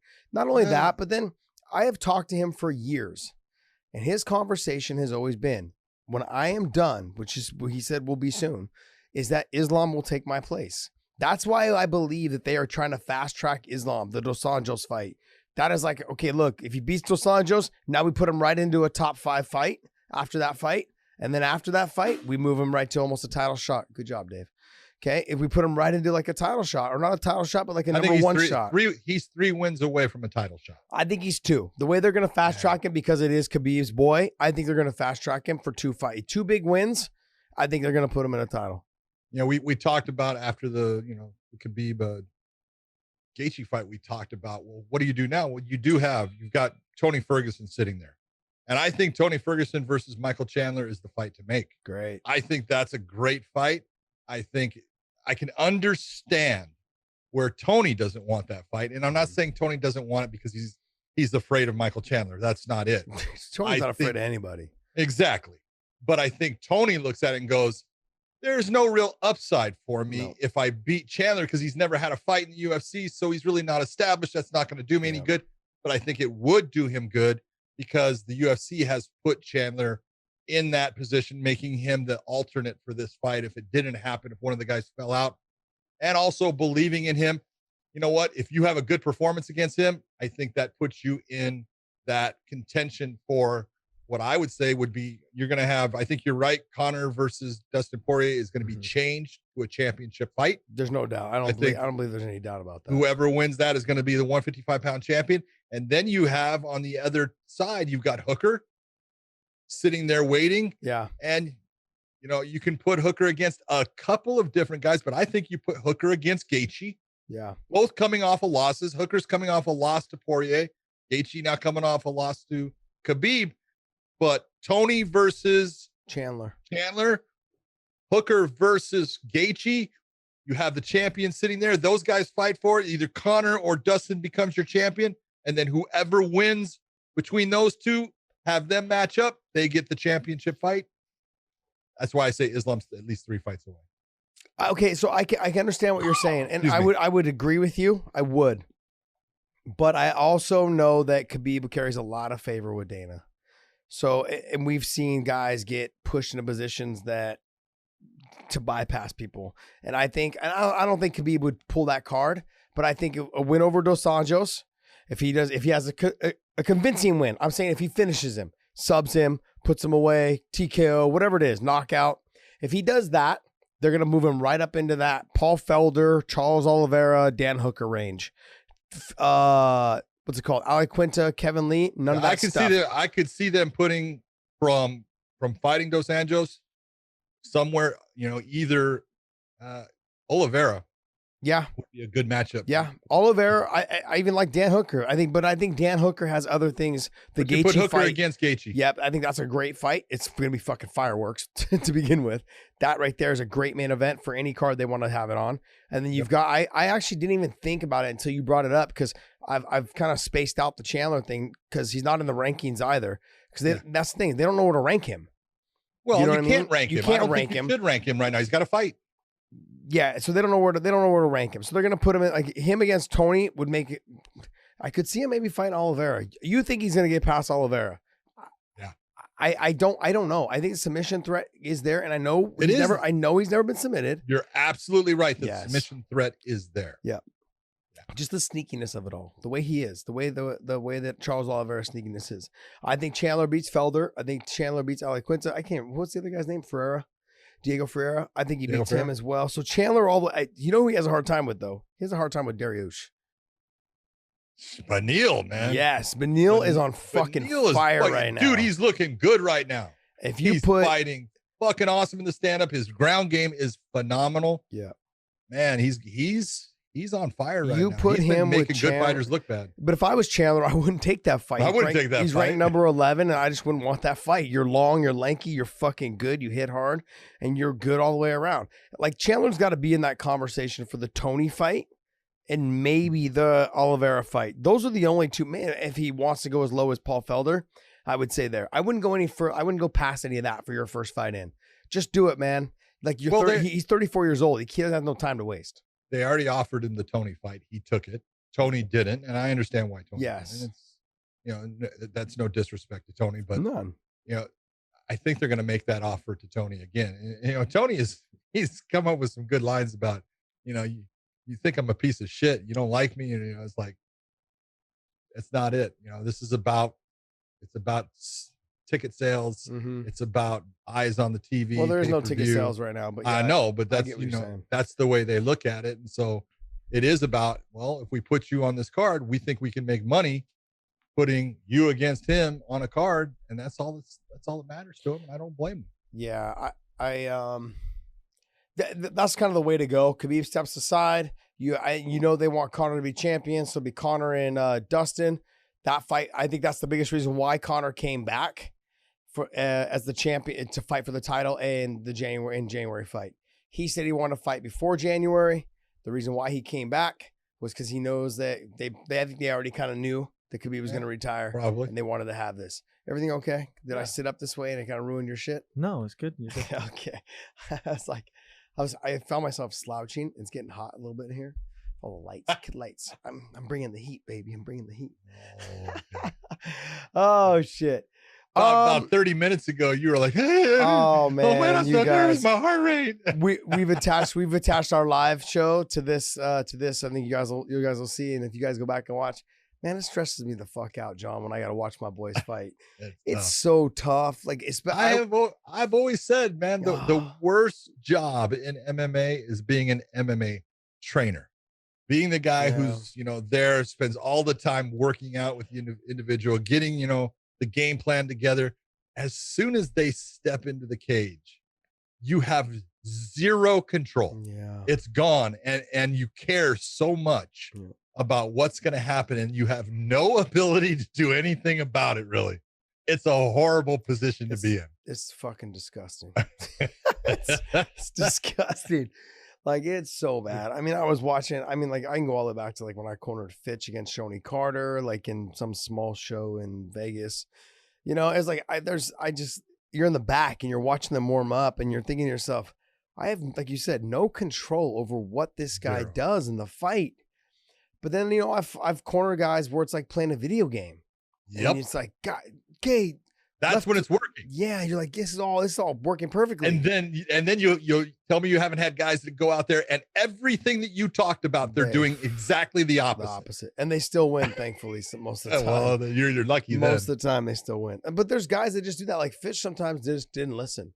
Fish just did what he did, and he had success earlier in his career. Koscheck almost always listened. He was one of those guys. And then I've had some other smaller time guys fight. Khabib just always did what he did. Khabib was always the guy. I cornered him a couple times. I think four. You don't change times. what he's doing. Yeah, like, it's not broke. Don't fix it. That kind of thing. Yeah. Given that he's announced his retirement, what do you think? Like, where does he stack in that GOAT conversation? Above GSP or below?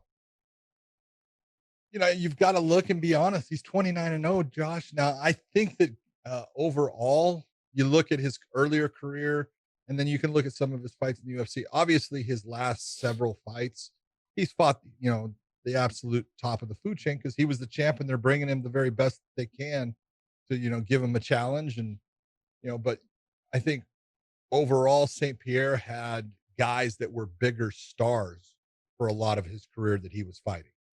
He was able to fight, guys like Matt Hughes multiple times throughout. Yeah. BJ Penn multiple times. He fought, guys like Frank Trigg. He had those fights against him and Jay Haran. And he had a lot of fights that you looked and you go, man, Nick Diaz, Carlos Condit, John Fitch, Dan Hardy. He had a lot of, pretty big name guys. And then he had the comeback where he ends up beating, Michael Bisping. Mm-hmm. No matter what anyone wants to say, Michael Bisping was a outstanding fighter. Super tough. Didn't have the biggest power in the world, but would knock you out with volume. His podcast isn't that good, though. But it's not as good as ours. No, we're not going to even talk about his podcast. What was it called? Yeah. Louis J. Fill you and me up, or me and you up, or something. Believe in me. Believe in me. Is it Believe in me? Believe you me? Oh, whatever, man. It's the only podcast Dave knows that stuff. Look at Dave had to actually come up with the name. We know the name. Dave. We know the name. We know. I'm a huge fan of Michael Bisping, even though he's absolutely fought Rockhold and beat Rockhold and all that stuff. But I'm a big fan of him. Anyways, go ahead. Sorry, Johnny. So you take a look at the name value and stuff. Well, Khabib's got it in the last bit of his career with the Conor and the Dustin and the Justin Gaethje, but a lot of them, you look before it and people go, well, it doesn't match up. Mm-hmm. It all comes down to this. Khabib Nurmagomedov, every time he stepped into that cage, he walked out a winner every time. Okay. And that is so hard to do. It's the same as what you saw tonight with him against Gaethje, coming out. One of the things that I noticed, the first thing, gave that big old breath, and blew out air, which is telling me he's nervous. Mm-hmm. Okay. Because he's human and you're going to be nervous. That's the whole thing. He's human. And the guys that are, those top flight fighters, they fight on nights when everything feels right. Everything is good. They feel fast. They feel strong. They don't get tired. Everything's going their way. And then they fight on those nights where they feel sluggish. They could be sick. They have a fever. They feel slow. Everything is going against them. But every night he has found a way to win. And even on good nights, even on bad nights, he has found a way to win. he's an incredible fighter. Right now, you got to say he's the very best that's ever done it, because there's been rounds where, St. Pierre lost. There's been rounds where John Jones has lost. Fedor at one time was considered the GOAT, and had an incredible string of victories, but, then had big losses, big knockouts. I can only think of one round that I could say Khabib didn't win, and it was a round that he took off. He was getting his air. He got tired. He was catching his air, and Connor, I think, won that round. It was the third round of their fight. And then it was he came close, out and though. It was a close round, too. Yeah, but he, you know what? In my opinion, he did the Robbie Lawler. He took the round off. I'll give you this round. I know I won the first two, and then I'm going to come out fresh, feeling good, and I'm going to put the pressure back on you. Finish him in the turn fourth. this fight around. Yeah, and he finished it. Look, everything you just... Name me the fighter that you could say has won every freaking round that they have competed in, except for maybe one or two or, three even. No one. No one. Go back to where you just were. Look, you're saying like name power, right? For GSP, yeah. He had Matt Hughes, he had Frank Trigg, he had BJ Penn. Okay, I get it with the BJ Penn and the Matt Hughes and the Matt Hughes thing. But like, if I go through the list, he never fought the same guys twice, which means when you fight the same guys twice, like Matt Hughes had to, or GSP did, the reason why he had to fight them twice because the division wasn't stacked. Like this division's stacked. So he beat Dos Anjos. He beat Pat Healy, who at the time was on a rise. And maybe he's not a huge name. Okay? Yeah, he's not a huge name. Yeah, I get it. But then Dos Anjos is still around, and he still was successful. Was the former champion. He beat him. He beat Edson Barboza, who potentially could end up fighting for a title here pretty soon, in the 145-pound division. But he's a phenomenal fighter as well. He's a phenomenal fighter, but he's not he's not. Name you can put all of that, status behind. Because look at Matt Hughes was the 9-time welterweight champion. Yeah. BJ Penn was a guy that won lightweight and welterweight title. You can't sit there and stack I agree. their names with that. I agree with you on that. But then if you look at the rest of that division, it was not really that deep. And that's the thing. So he had to fight the same guys twice because those same two guys kept coming to the top. They kept rising to the top because that's how fucking good they were. So you're not fighting the same two guys all the time because those guys rose to the top. There's been the talent pool in the 155-pound division. Those guys weed themselves out because they're always having to fight the fucking shark and the who's who in that division. That's why I've always said it's the best division in the world. And I know you, of course, lightweights, blah, blah, blah. But it's true. It's true. Okay. And remember, BJ Penn was at lightweight also. I've never said anything about lightweights. Whatever. I've said that you go and give, as soon as they go, they get to 185, they don't even know nothing. They're garbage at 185. There you go, man. That's just me. That's me being a homer because I'm a lightweight guy. But then I look at, he beat Connor, who's considered to be one of the best, most athletic, performs really well under the lights, brings it every single time. And then the Dustin Poirier and Justin Gaethje, both those guys are just fucking barn burners of fights. No doubt about it. I said that. Yeah, I get it. I don't hear what you're saying. But if anyone had a reason to lose tonight, it was Khabib. That's what I was talking about. If anyone had a reason to just you know what? Tonight's not my night. And just succumb to it, it was him. And it was never a moment in that fight. And as you guys can go back and watch, if you guys scrub through our live show, because that'll go before this when we start talking. If you guys watch it, I'm fucking on the edge of my seat. I'm yelling at the TV. I'm take a shot, shoot the takedown. I hate to see him stand that much, only because I know Gaethje has power, especially in the first round. But he was doing good in the stand-up. In the second, he was fine. I told you. But he did take some shots. The thing is that when we got to the second round, I could see when Gaethje a couple times had to take a couple deep breaths. He backed away and took some deep breaths in the first round. I was like, okay. And you said it, adrenaline dump. And I'm like, yeah, okay. I see it too. I was like the kid, like, oh no. Okay, get away, get him, take him down. Just a total fucking nerd. That's what I am. I'm a nerd when it comes to watching my boys. I'm a nerd when it comes to watching fights. And when it comes to this, that's why we're in the jobs that we are. I'm in the same position as you as far as that scene. Exactly. Like I love it though. I'm a nerd. I love it. It's incredible. But if you, like I said, I think was it Rashad? Rashad had said, or somebody else. Somebody said that there's times where I come to the event and I just don't want to fight. But you got to fight. You come in, you get the win, and you're still trying to fight a way to get the win. And he not only has he gotten the win every single fucking time, he has not lost a round except for the Conor round, which you could say he took off. That tells you, and in 29 fights, he has fought the who's who in the 155-pound division. Sure, there's more guys for him to fight, but in that weight class, there will always be more guys for him to fight. In the 170, back when GSP was champion, there was a couple guys. There was Matt Hughes, there was BJ Penn, Hendricks came along for a second, and then he was gone. I think Lawler was there for, and he was the champion. But then by then, GSP was kind of like already kind of on his way out. He kind of had taken his time off after the Hendricks fight, right? I think it was Hendricks.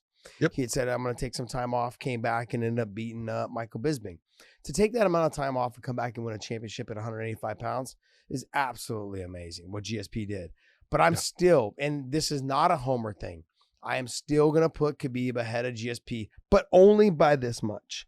Like slightly. And honestly, I could tell you this. I would put them probably side by side because I have so much respect for GSP. Fucking guy was absolutely just phenomenal, man. Like just a great person. I see him to this day at like Bellator events. I see him at stuff. Them. They're great. Both of them are phenomenal people. As individuals and human beings, they're phenomenal people. But I see GSP at like Bellators or other events, and he always goes out of his way to say hi. He always got a smile on his face. He's always the attraction of the room. Like, he's always like, hey, everyone always saying hi. He's always being very respectful. It doesn't matter if you're the fucking door guy to the locker room. He's showing you respect. God, I love it. But I'm going to give Khabib the nod a tiny bit because he's undefeated. He's undefeated. Only lost one round. Okay, he's only lost one round in his MMA career. And I don't even know how to go about it. His UFC MMA career. I mean, I didn't, his fights before he got to the UFC. He's just dominant, just absolutely dominant the whole time. And the who's who of the 155-pound division, he's beat. And I'm going to give it to him, man. I think he's the GOAT. You have GSP, you have him. If we're talking Mount Rushmore right now, I'm talking, we got to always put Hoist up there first because he's the guy. Now you're switching Mount Rushmore. I'm going You know how Hoist. hard it is to recarve a face? No one gives a shit. We'll find someone to build it. Go for it. Yeah. It's all it is dynamite. We can get it done. We'll find a hillside. It'll be sand. Little carving. It's going to be Hoist. It's going to be Khabib. It's going to be GSP. And then we got space for what? One more? Or is it two more? There's only four people. One more. There's four. There's only four on Mount Rushmore. Know your history. I know, but I keep thinking there's five. I don't know why. Did we add five somewhere along the line? Anyways. So if we had number 4, who would be number 4? Who'd be your number 4? I got to tell you, I go with who actually. It's a double for me. Gina Carano was the girl that was the face of women's MMA when it was first coming out. And then, Chris Cyborg had her moments within it, but Ronda Rousey was the one that brought eyeballs to the female MMA. She's the one that got, so many other girls into it. I got to go with Ronda Rousey. Oof. I know a lot of people don't like her. No. And, obviously that's, you can have that opinion. I do know her very well. I like her. She's an absolute doll. She's a great person. She's a sweetheart. She's just very honest. If she doesn't like something, she's going to tell you, man. What is wrong with that? I don't get it. That's my whole point. But I think, and this is not, you can't be misogynistic. So it's got to be a woman up there, in my opinion, because women's MMA is a big part of the sport now. It's a big deal. I think Ronda has a spot that she deserves up there. I think she'll get replaced though with she could with Valentina. I think maybe Amanda Nunes, but I would say Valentina. Amanda's got to continue to fight. Yeah, a lot of people are going to sit there and say, you don't give Amanda enough credit. I give Amanda nothing but credit. I told Amanda long ago, hey, talked about her training a certain way. I said, you can be champion of the world, no doubt in my mind. You have the athletic ability. It's up here. This is what you got to start to believe, because she would fight sometimes worried about things, and now she's got so much confidence and she's so good, and she continues to fight. Being the double champ. I think that weight class closes after her next fight. Yeah, but she could definitely take that spot. Because it's an ever changing Mount Rushmore. Yeah, I would probably give it to Gina, only because Gina did catapult us to the main event, and I'm a Strikeforce homer, so that's why. But Ronda came from Strikeforce also, And I get it. I would put probably Gina there because they were the first, her and Cyborg were the first females to ever headline. She did lose that fight though, but she was the reason why that fight was there. I want you to think about this. Gina, who I love, she's a sweetheart, never was a champion in Strikeforce, never got that belt. That's true. Chris took it, and from, different weight class in bantamweight, when Ronda fought Miesha Tate, she took that belt in Strikeforce. She was given the belt by the UFC because she was the Strikeforce champion coming in there, but then she proved that she deserved it when she got the first. Was she given that belt? I thought the Liz Carmouche fight was for the title. That belt was given to her before. That's a little salty. Yeah. And you know what she said?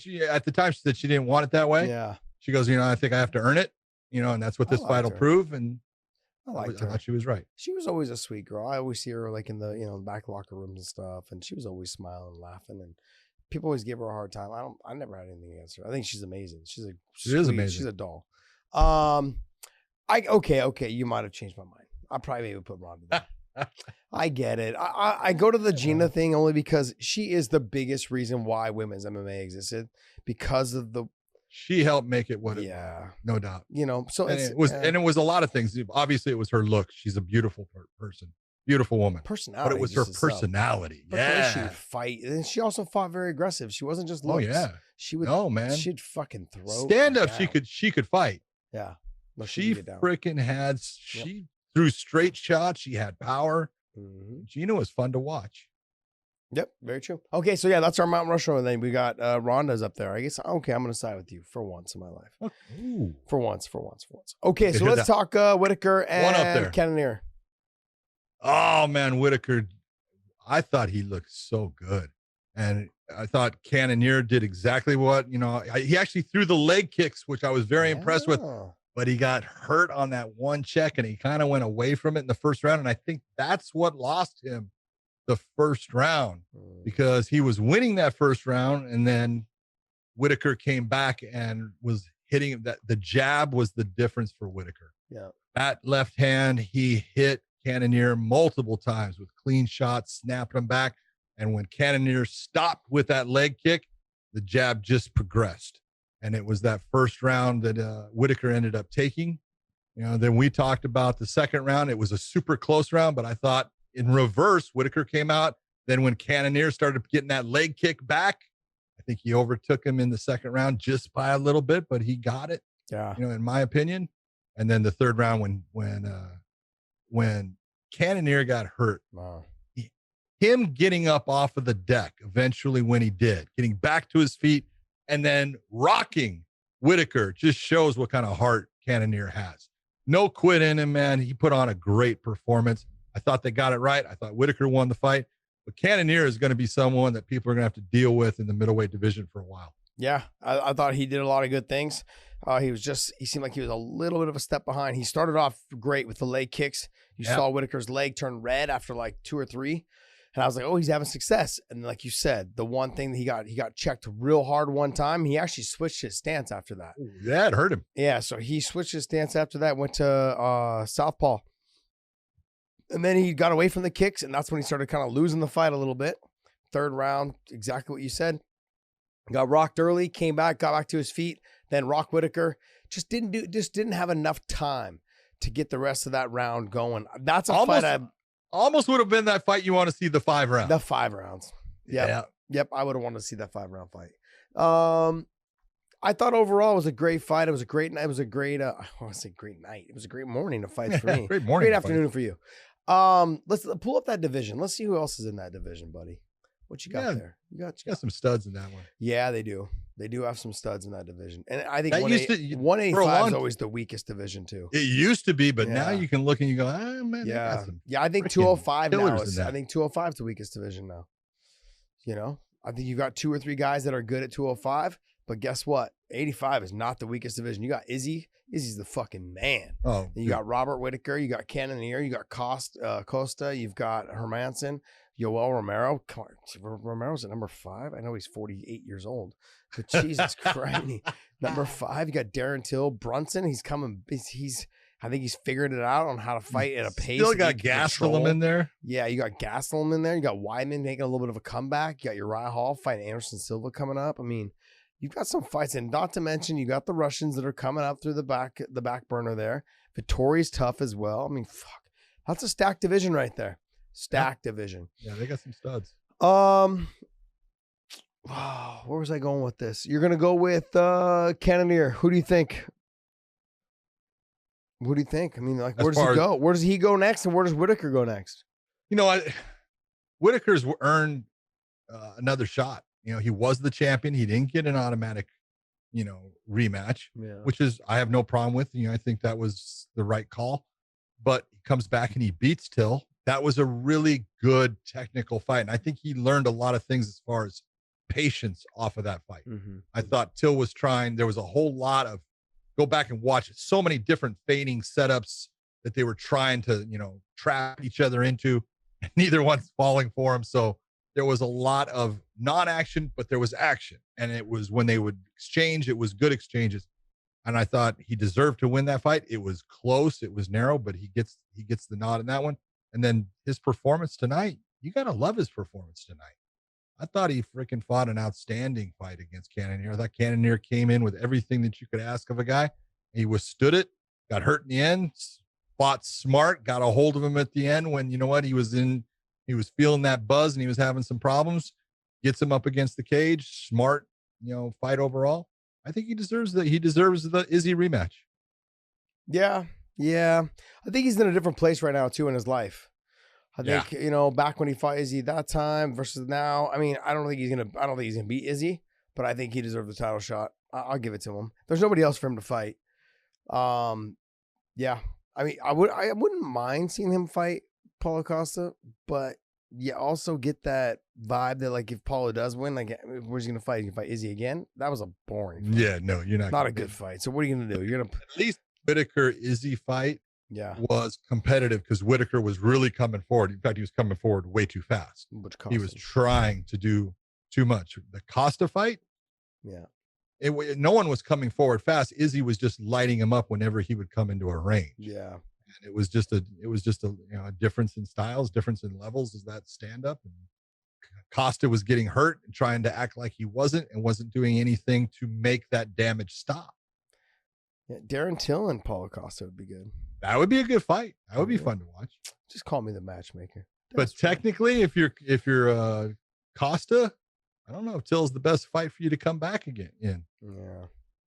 Oh, Till technically is very good. Stand-up wise. Bro, you just lost a really crappy performance. You don't have any bargaining chips left, buddy. Like, you just take what we give you right now. Yeah. Like, where was the fighter that fought Yoel Romero? That's what everyone Where was the wanted fighter to see. that fought Johnny Hendricks? Yeah. Where was the fight? All of them. All man. that You're looking stuff. to go. Anyways, good stuff. I didn't, as far as Whitaker, I think he just probably goes right to the title shot. We'll see what happens. Well, he was number one coming into this one. So, Cannonier was number two. Number one beats number two. The number one gets a shot at the champ. So there were some people that wanted us to talk about the Phil Hawes fight. Wow, that was, I think it was quick. I just talked more right there than the fucking fight took. Yeah, it was quick, man. I'm like, what do you want us to talk about?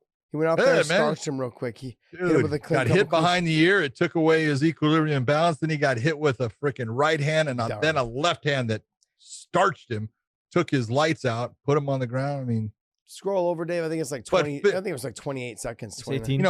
18. Yeah. 18 seconds. Yeah. Oh, you got to figure Phil used to work out at Jackson Wink. He used to work out with John Jones and them. And then he went to the Dana White Contender Series. He was, brought in there. He didn't win. He then goes back. He fought in Bellator. He won his fight in Bellator. And, now has made his way back into the UFC. He is a specimen. He's got good wrestling. He's got good stand-up now. He's got the full package, just a matter mentally of making things click. He can be a problem for anyone. He is a stud athlete. Yeah. And he proved it tonight. He's got power in his hands because, the shots that he landed, all of them, they hurt. Speed and power. Yep. It touched everything on the chin. Right behind the ear. Okay, next one. Next fight? Yeah, let's see the next one. Yeah. Yeah, Lauren Murphy. She's talking about she wants to be the next title contention. She wants to fight Valentina. Careful what you wish for. Oh, Careful what you wish I for. love Lauren. Lauren's a Just- sweetheart. Yeah. She is one of the nicest people out there. She's a gamer too. Yeah. She does, and she as far as well, she's actually gotten better. Yeah, she has. There's her stand-up, she used to push a lot. Mm-hmm. And it's gotten a lot crisper. She's not throwing winging shots, a lot of straight shots inside. They get there faster for her. She's looking really good. She does have good wrestling. She's got a great submission game, even though she's never had a submission until tonight. So she's the full package. It's just she's in that division with the champion that I look at, and I don't think anyone matches up really well against Valentina. If I was in that division, I would literally just say, can I make 115? Because it doesn't make any sense. It just I feel bad for all the girls that are just waiting around because it sucks that they came at the time that she's there. Shevchenko's fucking nasty good. And as much as I think Murphy is good, it's just there's just the levels just not there yet. Just not here. Go back to the card, Dave. We didn't talk about the big ticket. Walt Harris and Volkov. Walt Harris and Volkov. Yeah. I didn't want to say anything, but it just was one of those fights. I want the best for Walt Harris. He just right now, I think he's just struggling to figure himself out right now in the cage with the bigger guys. But that guy. Volkov is so tall, so long. You could tell he came out confident, and then a couple of those tip kicks, push kicks, and then a couple of the long jabs, and the game changed. It was like, oh wow, you guys hitting me from way out here. What am I going to do? And that was ultimately the beginning of the end. You can see one of the things that we're seeing out of Walt, though, he's having problems with guys that are as long as he is or longer. I think Volkov is a little bit longer. He's having problems. He had problems with, he did great in the beginning with Overeem, but, gassed out trying to get rid of him. And then, Overeem just took over in that fight. He's got to figure out, what he's going to be. He faked the takedown a couple of times, and he tried for one that was just a horrible attempt. He was bent over at the waist, and it was like it wasn't even worthy of anything. But he's got to figure out what he wants to do. He's got speed. He's got agility for a big man. He's got power in his hands. When he throws his left hand and he throws it straight down the pipe, he's got a lot of power on it.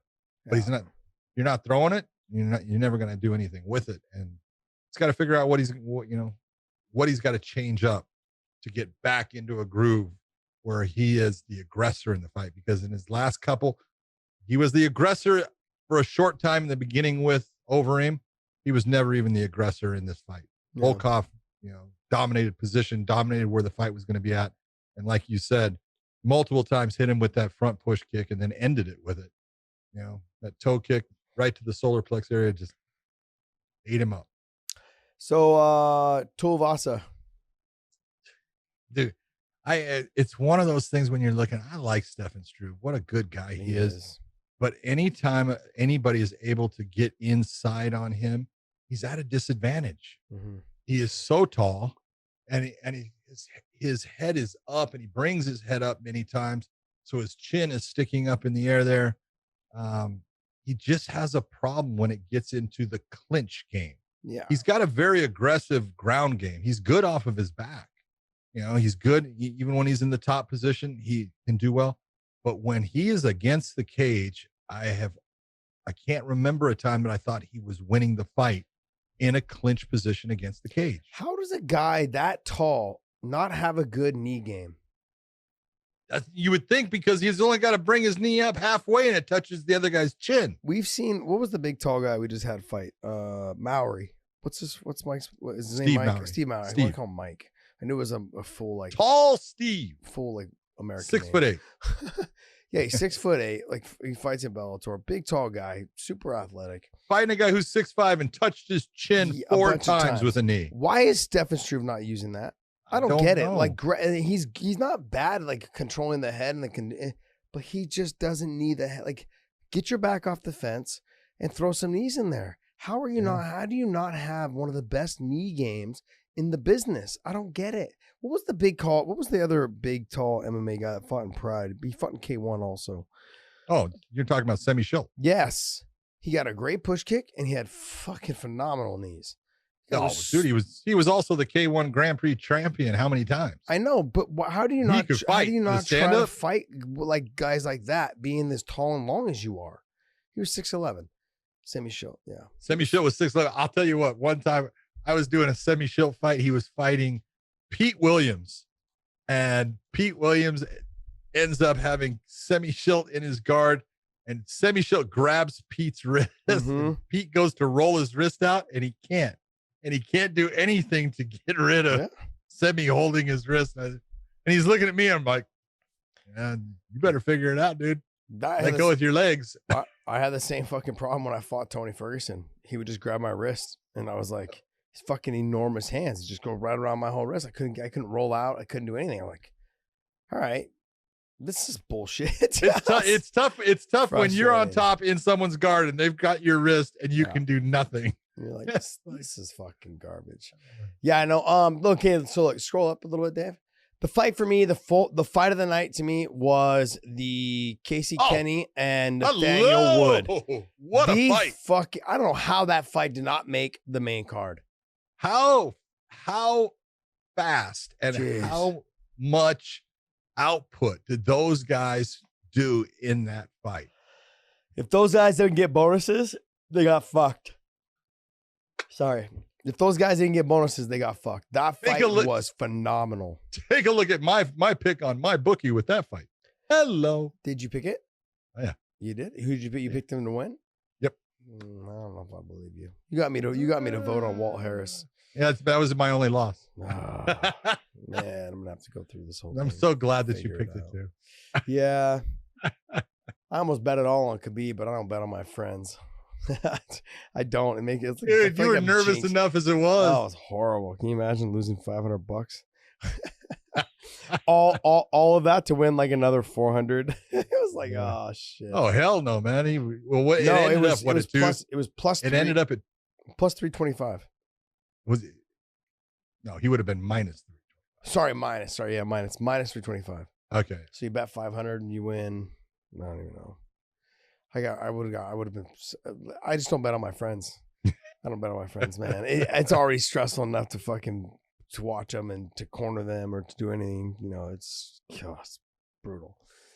All right. Yeah. To me, what do you think of that fight? The output, the technique, the exchanges, the tenacity, the conditioning. I can go on and on how good those two kids are. The shots that each one took at times. Yes. I mean, it was the low kick that Wood was putting on Casey Kenny was beautiful at times. Just stinging, snap, snap, snap. He did it, almost in combination at times. And it was like, God damn, man, But then Kenny would just come back at him and light him up, hit him with a beautiful freaking right hand, left counter. And it was like just snapping his head back. And you go, shit, crazy. What a fight. That's what makes it all worthwhile right there. That kind of fight. Yep. Those guys were just phenomenal. I mean, the output, the energy, I don't know how I would have died of a heart attack in about the first 2 minutes. I text you over some stuff. What was I texting you guys? What I wanted to talk about today. Oh, I wanted to talk about Leon Edwards. You said you wanted to talk about Leon Edwards. We talked about him and Chimaev, him getting forced to fucking fight Chimaev because UFC took him off the rankings. They said, take this fight or you can fuck off. And so he took the fight. I think he should have just held out. That's what I think. Like, hey, give me someone in the top 10 and I'll take it. Not him. There's not enough information on the guy yet. Yeah, but let's be honest. He hasn't fought in how long? Leon Edwards is not. He has not. Chimaev's not the guy. In over a year. Pull up the rankings for 170 for me, please. I would have given Here's the problem with the fight. Here's the problem with the fight. If you're Leon Edwards and you lose, you're dropping way down, and you're never going to get that shot. Never. Okay, so that's if you lose. But if you win and you don't look good. Hold on. If you're Leon Edwards and you win, but it's a tough fight. Yeah, you'll maintain your position, but you might not get that shot because you didn't win impressively against the guy they're going to say is a young fighter. So what you've got to do is you got to go out there and starch the guy, which is not going to be easy to do because he's a good fighter. Mhm. And then if you starch him, now all the homers are going to say, oh, Chimaev was never any good anyways. I knew that. Yeah. So you'll get no credit for beating someone that's actually really good. Here's the thing. I don't know why they didn't give Chimaev Neil Magny. Neil Magny. That's what he wanted it. And he's like, he wanted it. Why? Why not just give him? I don't know. Why put him against Leon Edwards, who's number 3? Why? I just. It's funny they put him back as well. They put Leon back in the rankings. Of course, he took the fight. Of course they did. As soon as he took the fight, they said, okay, you can have the ranking back. Yeah, but here's the thing: like, who are you gonna put Leon against though? Gil Burns is already in line, I guess, for the title shot. You could have put Leon and Colby. Could have put him against Colby. Yeah, I don't understand. You could put him against Masvidal, but I don't think Masvidal is going to take it. No, he put him against Masvidal. If he was smart, he wouldn't take it because there's just not enough money involved. The money involved is what they decide and what he feels comfortable with. Yeah, but if they're doing numbers, pay-per-view numbers, if you talk about having something where you can say I can build upon, they had that little thing after the Till fight. Yeah, they had that little scrape in the back where Masvidal walked over with his hands behind his back and then 2-piece in a soda. Yeah, 2-piece in a soda, man. Soon it'll be a 3-piece. I think it's a little disrespectful they gave him Chimaev, and I think it's shitty that they made him take the fight. I don't really know obviously no one knows the full dynamic of how it all came about, but that's a shitty situation to be in, man. You're being number 3, you basically were in line for the title shot. You were next. Gilbert jumped you. You know, Colby's in that conversation now when he shouldn't, when he thought he shouldn't have been. I mean, I get it. I understand. I know where Leon is, but I mean, like I said earlier, this is why fighters end up leaving Bellator or leaving the UFC to go to Bellator. It's because that's what happens. They're like, they get disrespected. Phil Davis was that way. Lorenz Larkin was that way. Gegard Mousasi was that way. Chris Cyborg was that way. I mean, they left winning their fights. And then Benson Henderson. Yeah. Benson Henderson left winning because there's no respect. And I get it. I understand. Like these guys, I mean, they're good. It's just the problem is they just don't want to. The UFC just is not using them the way that they would like to be used. They want the same opportunity. And unless you have a big mouth and speak a lot of shit or talk a lot of shit, you're not going to get what you need, and you look at every one of the fighters that you just named. Bill Davis, big mouth, super respectful, super guy, Benson just Henderson, a great super guy. Respectful. Benson Henderson, one of the nicest, cleanest athletes. Lorenz Larkin got a little trash talking him. Lorenz Larkin got a little, but it's very really mild. Man. Lorenz is not bad at all, it's man. Mild. Yeah, pretty mild. Okay, so you're looking at Gegard Mousasi. Now there's a trash talker. Yeah, right. There's a guy. You might get really 2 words out of him. Period. Even in a normal conversation with his friends. So yeah, I get it. Yep. Okay, so what else? There was something else we want to talk about. Not Chimaev. What else? Oh, you were talking about Connor and Verdum. Yeah, they got Twitter battle. Beef, baby. I never saw it. Yeah. What did they get into? So Connor says, he was talking about Bellator. He said, it's crazy to think that Bellator still not have a performance-enhancing drug system in place. I saw that. It is long overdue time for the promotion to adopt reputations testing body in order to keep its clean athletes safe. What do you think about that? Let me read Fabrizio's response. Losers will always try to find excuses. Champions work very hard and don't distract by ants. So Chris Cyborg is a living legend. McGregor is I don't even know what that is. Fella da puta. Yeah, I think it's like a puta. It must be something in Portuguese. Yeah, it's Portuguese. Yeah. Look, I don't even know why Verdum got involved in the whole conversation. Just let Connor talk. Here's John. This is more your area of expertise. The testing that California Commission does is fucking pretty damn good. Yeah, now, it's as good as USADA's. Yeah, but the only thing is they don't test them randomly at 5 a.m. Yes, they do at times. Okay, once the contract is signed. Yes, once they're a licensed athlete. You got to figure, here's the difference. When you sign a contract with the UFC, you're also signing a contract with USADA now. You're part of the USADA program, and to be part of that UFC, roster, you have to be part of the USADA program. So you're signing over certain things as far as you've now got to tell them basically where you're going to be at all times. You have to be within, usually they'll say 1 hour responding to a location that you said you were going to be at in time for you to be tested. You have all these requirements and stuff. Now, obviously, if you're going to go somewhere, you tell them, hey, I'm going to be here. So they know. They could end up showing up where you're supposedly going and call you and say, we want to test you, but you're under that USADA wing. The real problem is this. They can do that at any time, at any location. And that's what, because you've signed over that right to them. The difference being with an athletic commission cannot test you if you are not licensed by that athletic commission. They have no power over you. They have no right to do that, only when you're a licensed athlete. So now you can be a licensed athlete. You can have, your fight is going to come up. You apply for the license and your fight is going to be, 8-12 weeks away, but you apply for the license and they grant you the license, and they'll tell you as soon as hey, get the license, because sometimes there are delays.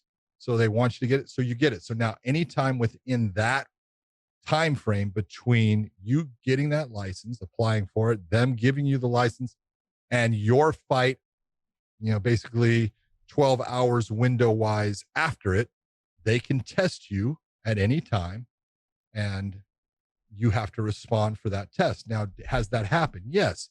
The Mohegan Sun, where Bellator goes a lot, Mike Mazzulli. I've seen Mike Mazzulli fly to other countries, to test somebody.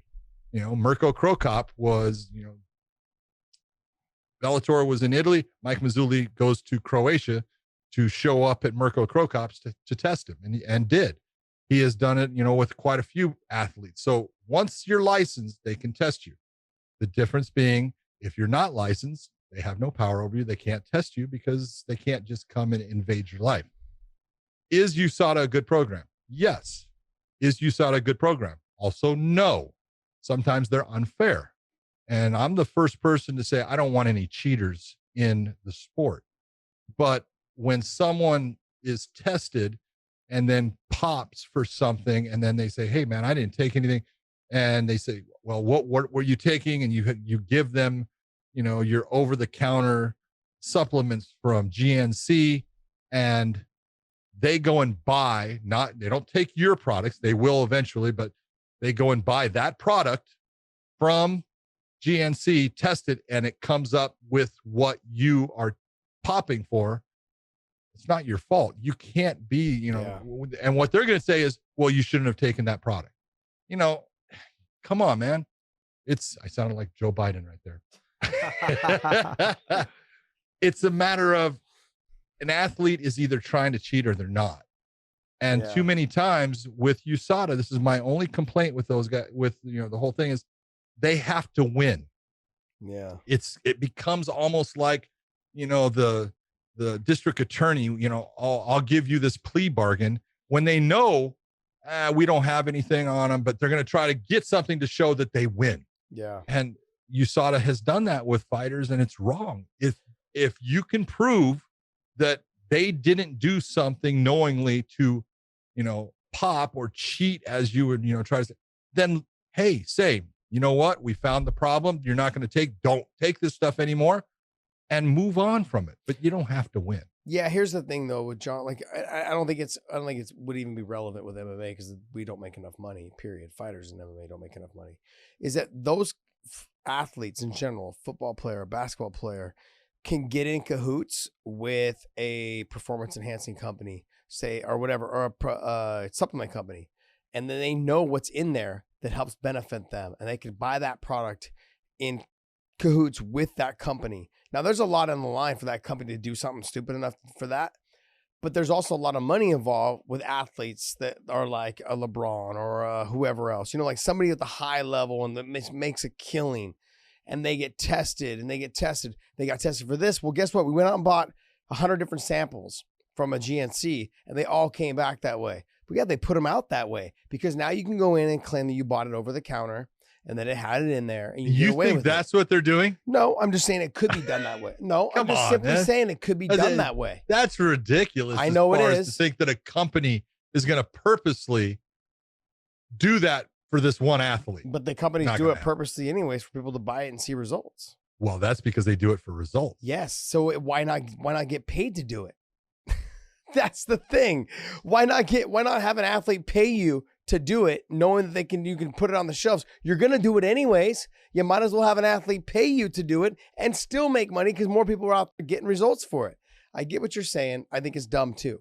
But I'm saying that it could be something that could be worked in cahoots with athletes that obviously make more money than MMA guys. You know what I mean? I would say LeBron makes a little bit more. Here's the thing. Conor had a good comeback with Verdum. Aren't you on suspension for steroids? That kind of thing.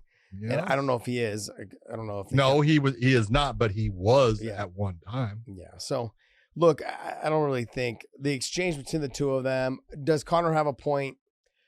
No, I don't think so. Only based on the fact is the athletes get tested basically the same type of test. Correct? Am I right? Okay, yeah. There's that. Now, here's the one thing. The thing that I will talk about is I didn't fight in California not in California. Let's just say I didn't fight in Nevada for 2 or 3 years. Yeah, I was gonna say you fought in California a lot, dude. I don't know if you remember. I fought a lot. You've been hit a lot. I understand. You might not remember that. I get it. And putting up with Dave shit, it's a lot on my mind. But when I didn't fight in Vegas for a long time. Okay. Yeah. Now, if I was to go to Vegas and say I was going to fight there, I don't file for my license way before I get there. I file the week of. I file the week I get there. So that being said, and you just cleared up what I was thinking, I'm like, why can't, as soon as the contract's signed, I'm going to fight in that state? But you're saying because I don't have a license there yet. So they don't test you. That makes complete sense now. I always wondered, I'm like, once the bout agreement signed, you know I'm going to fight in your state. Why can't that state come and test me? When I was fighting in California, because I always pretty much fought in California. There was a random couple of times I didn't fight in California. Like, I want to say twice in my whole Strikeforce career.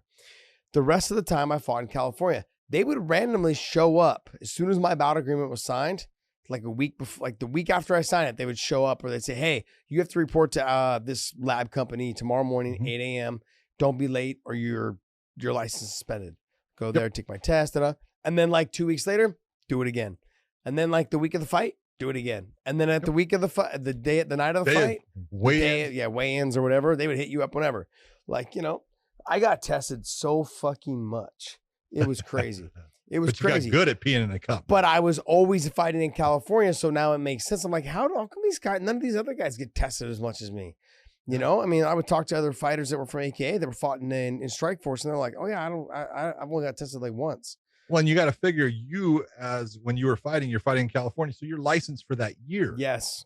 Okay. And so you're fighting once, maybe twice. And so it just keeps on. Yeah. You were licensed for years, forever straight by the state of California. Probably at least 10. I would say at least. No, now, one of the things that they can do and has been done is, we'll say the state of Nevada is getting a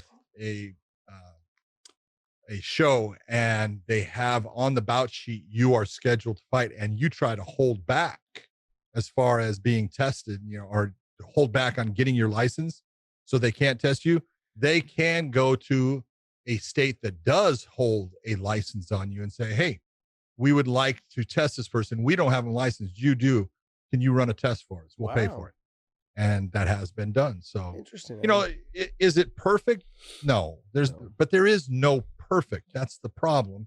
Yeah. And I think Conor's right as far as, hey, everyone should be fighting on the same level platform. There's, if you can find the cheaters, find them, get rid of them, suspend them, whatever it is. But what needs to be thought about is the UFC puts out a lot of money for that USADA program. And they did that for certain reasons, because they were starting to have some problems with some of the fighters and being tested by the state athletic commissions and by getting in trouble. And then when they were going outside, you got to figure Bellator uses a true athletic commission to go out of country. The UFC doesn't. The UFC self-regulates. Mm-hmm. Okay. If there is no commission there, similar to what, Abu Dhabi, they self-regulate. Now, obviously they know how to self-regulate. That's what Mark Ratner does. He came from the state of Nevada. He's, considered, the greatest, regulator there was. Everyone, respects Mark. And so he does it in a true fashion when, he's going to regulate those things. I feel like there's more you want to say. Well, I mean, you could take a look. I'm just going to be, even then don't have things to can go answer. wrong because you Yeah. can look at Khabib's weigh-in. Okay. Mm. I'm not going to blame Khabib for that weigh-in, but whoever was the person at the scale made a mistake. They made a mistake because they made Khabib look bad. All right. I'm not saying he had anything to do He with had it. no issues making weight, by the way. Well, not, I get but they did make it look like there's a problem Yeah. when that bar is going up and you see the guy slide the thing back. Yeah. All he had to do is wait for it to come and level itself back out. But he didn't. So he puts doubt out there and he makes controversy where maybe there shouldn't ever have been controversy. And so that's, and that can happen in any athletic commission, regulatory wise, it can happen. But when they self-regulate, where the UFC ended up having problems was, and someone that you used to train with at times, it was Kung Lee. Yeah. Kung Lee got popped when he was in Macau, and they became, you got to figure, they are now the regulatory body, being the UFC, and now they have to bring punishment onto the fighter. And all of that just blew up in their face. That's why they went to USADA. They went to USADA to say, we want nothing to do with the testing. We want nothing to do with the punishment. You decide. You're in control of that. We will accept what you decide. And that's why they have the system that they have now. Yeah. Yeah. I mean, like, that was very complicated, everything you just said. That's a whole lot of self-regulation, and you got to make sure that the people that are doing that self-regulation, who's checking the checkers. That's the thing. I was like, who's checking the fact checkers? That is. And so, I don't know. Who knows? I think the whole show was good. I think all the fights were good. I think Connor and Verdum, it's a cliff note in what's going on right now in the whole sport. There's a lot of great things coming up. We've got Gegard and Mousasi next week for next week. That's a great fight. Champ. We've got that. We've got the fights today were good. There's a lot of reaction already right now over Khabib announcing his retirement. I think there's just so much to talk about. But I mean, we have another show this week, so you gotta think about this though. It's especially in this year, which has been a fucking strange year with everything going on. You don't say. You being a guy that you own a gym and all the problems of being a gym owner at this time and what's going on with training and all the different things. With everything going bad for MMA, this hasn't been a bad year. It's been a pretty incredible year.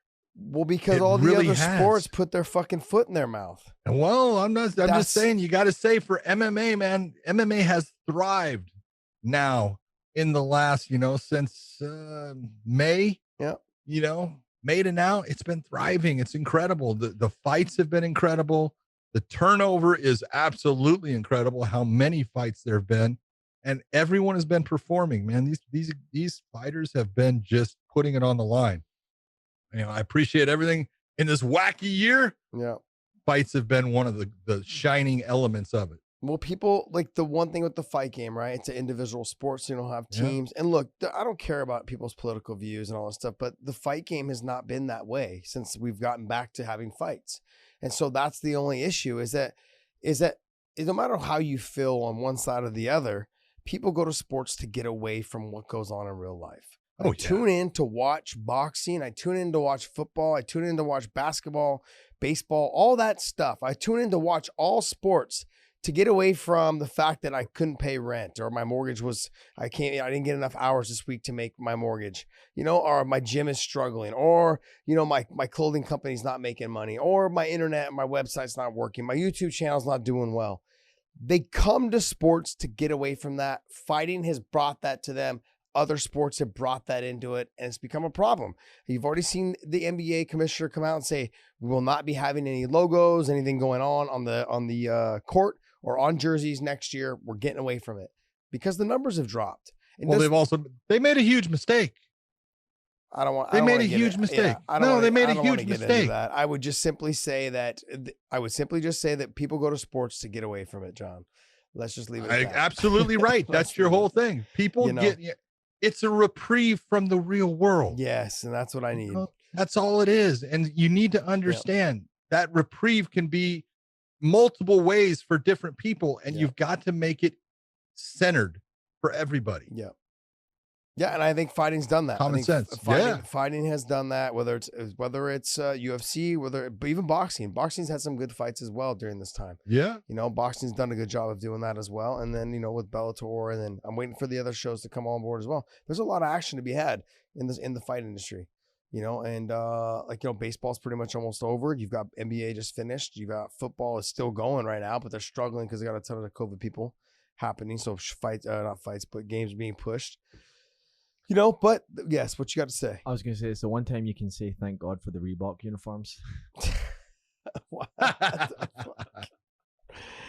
All right, guys. Well, hey, I want to thank you guys for tuning in. Hopefully you guys enjoyed the show. And remember, hit up mybookie.ag or mybookie.com. That'll take you to the same website. Use the promo code weighing in, and they will double your first deposit, your very first one only. So if I put in $500, I get another $500. That's $1,000 I can gamble with. If I put in $1,000, they give me another $1,000. Okay, it's only good for up to $1,000. So go ahead and take advantage of that. And hopefully you guys enjoyed the show. John, you got anything else to say besides? See ya.